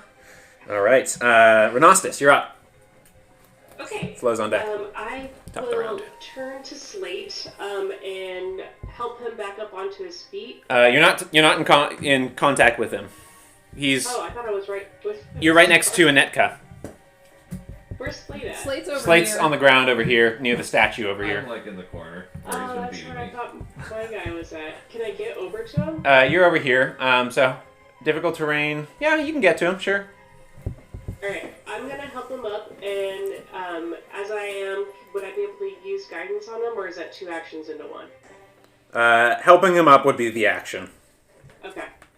So you help him up. He's back on his feet without taking half his movement of his next turn, or being prone for easier attack combos. But otherwise, yep, you're assisting the fallen. Nice. All right. Anything else? I know. All right, Flo, you're up. Slate's on deck. I'm gonna do another slapping attack, but Okay. I'm gonna specifically aim for the parts of the clothing or any belts that I can slash off, like his goodies. Whoa. Okay, I would say. Potions. Okay, I would say trying to cut the loot free would be a separate thing than damaging him. Like you're not gonna get both out of this. I'm gonna go ahead and try and at least damage him. Okay. Try is a 14. 14 does not hit. Yeah. I'll try one more, but I'm gonna try and get. So not damaging him, but trying to cut the belt of potions free. No, I'll try to damage him. Sure, He's that's looking my at her. AC. Nah. 9. 9. Unfortunately, you are so exhausted and Yep. beaten down by this Tried, heat. man. You just you're not able to land a telling blow. All right, Slate, you're up. I'm gonna get him. All right, attack roll, go for it, man. I believe you. Nicholas, does the inspiration from when I was dancing in the meadow still in effect in case I roll poorly? No. What? Come on, I never used it. The inspiration from when you were rolling. Oh, from when you were dancing in the mount. Yeah. Yeah. Sorry, I don't know if I need it, but I was thinking of something else. Okay. You need it. yeah, I need it. Okay. Roll Do again. the thing. Do the thing. Another thing better, we should say. Yeah, I rolled a 2 the first time. Do a better thing. I mean, you better. Sounds It's good. Twice as good. For 10. No, unfortunately, no. Oh no. Rest in peace, your All right. inspiration. That's it for your turn. I have no other options. Okay, Cackler, you're up. That me. Yep, that is you. Cool. Let's see if I can boing anyone else some 10 hit points. Go for it. If they lost any, so I just gave them 6, or if they had the 10, then they just keep the 10. Yep. And then I'll shoot another firebolt at him. Go for it. Attack roll. That's an at 20. Natural 20. All right. That's going to be lethal because it can't undead fortitude away from critical hits. So roll the damage. I want to see the damage. Yeah. Let's see Do it. it. Please be a 2 with the crit. It's not. It's a 16. 16. Okay, so yeah, you just sort of like blast straight through, rocking through like the heart space of this creature. Can I do like some cool, like dramatic, like drop to one knee? Yes, I love it. Yeah, very cool. Doing some like drop knee aiming and sniping him out, and he kind of shrinks back down to normal size as like the parts of him are just like falling away, and he kind of turns and like reaches towards Flo. And he's sorry, and he just like falls to the floor. You failed him. I hope you know that. Take 5 emotional damage. No, that's enough to down her. You take another point of exhaustion. All right, so that brings us to a close to combat, and you just hear like a so nice. I'll take a bow. So nice. Now get out! And you see this like gleaming portal made of like fur, basically. Like come out of the like it's the ed around it is like a gleam trim of fur. And he says, you've had your fun. It was interesting to see the outcome, but and I'm afraid my hand is stayed at the moment for any more of entertainment at my behest. But I think you've overstayed your welcome. Out! And you can tell his voice is much more like snarly and growly. Grab it. Yeah. No, Yeah. Luke, grab the scrap and go. Yeah, grab it like anything. Well, Almost I'm I- grabbing all of him and trying to like drag him. Okay, so you go ahead and make a disadvantaged strength check. While they're doing that, I'm gonna give like Please tell me that's a 0. the entire sales pitch for like that company Renostus and I are like ambassadors for. I'm gonna As you're like repeating the Tristophan's thing, halfway through you're just like, no. and he's like somehow he's like silenced. Sure. Yeah. Dirty Unfortunately, one. you're just like and just collapsed on the floor. You're just like, Cadet could go over. someone needs to drag you out of the cab right now. I'd like to go over and try to grab as much stuff as I can. I'll try to fireman lift Flo. Not that Okay, go ahead and make a strength check to lift Flo. You're trying to grab something. Are you trying to grab something? I was just gonna grab the body myself. Okay, Seemed close. go ahead and make a strength check. Can I roll I got a one? 14 to pick up Flo. Okay, that's fine. I can't see what that is. 17.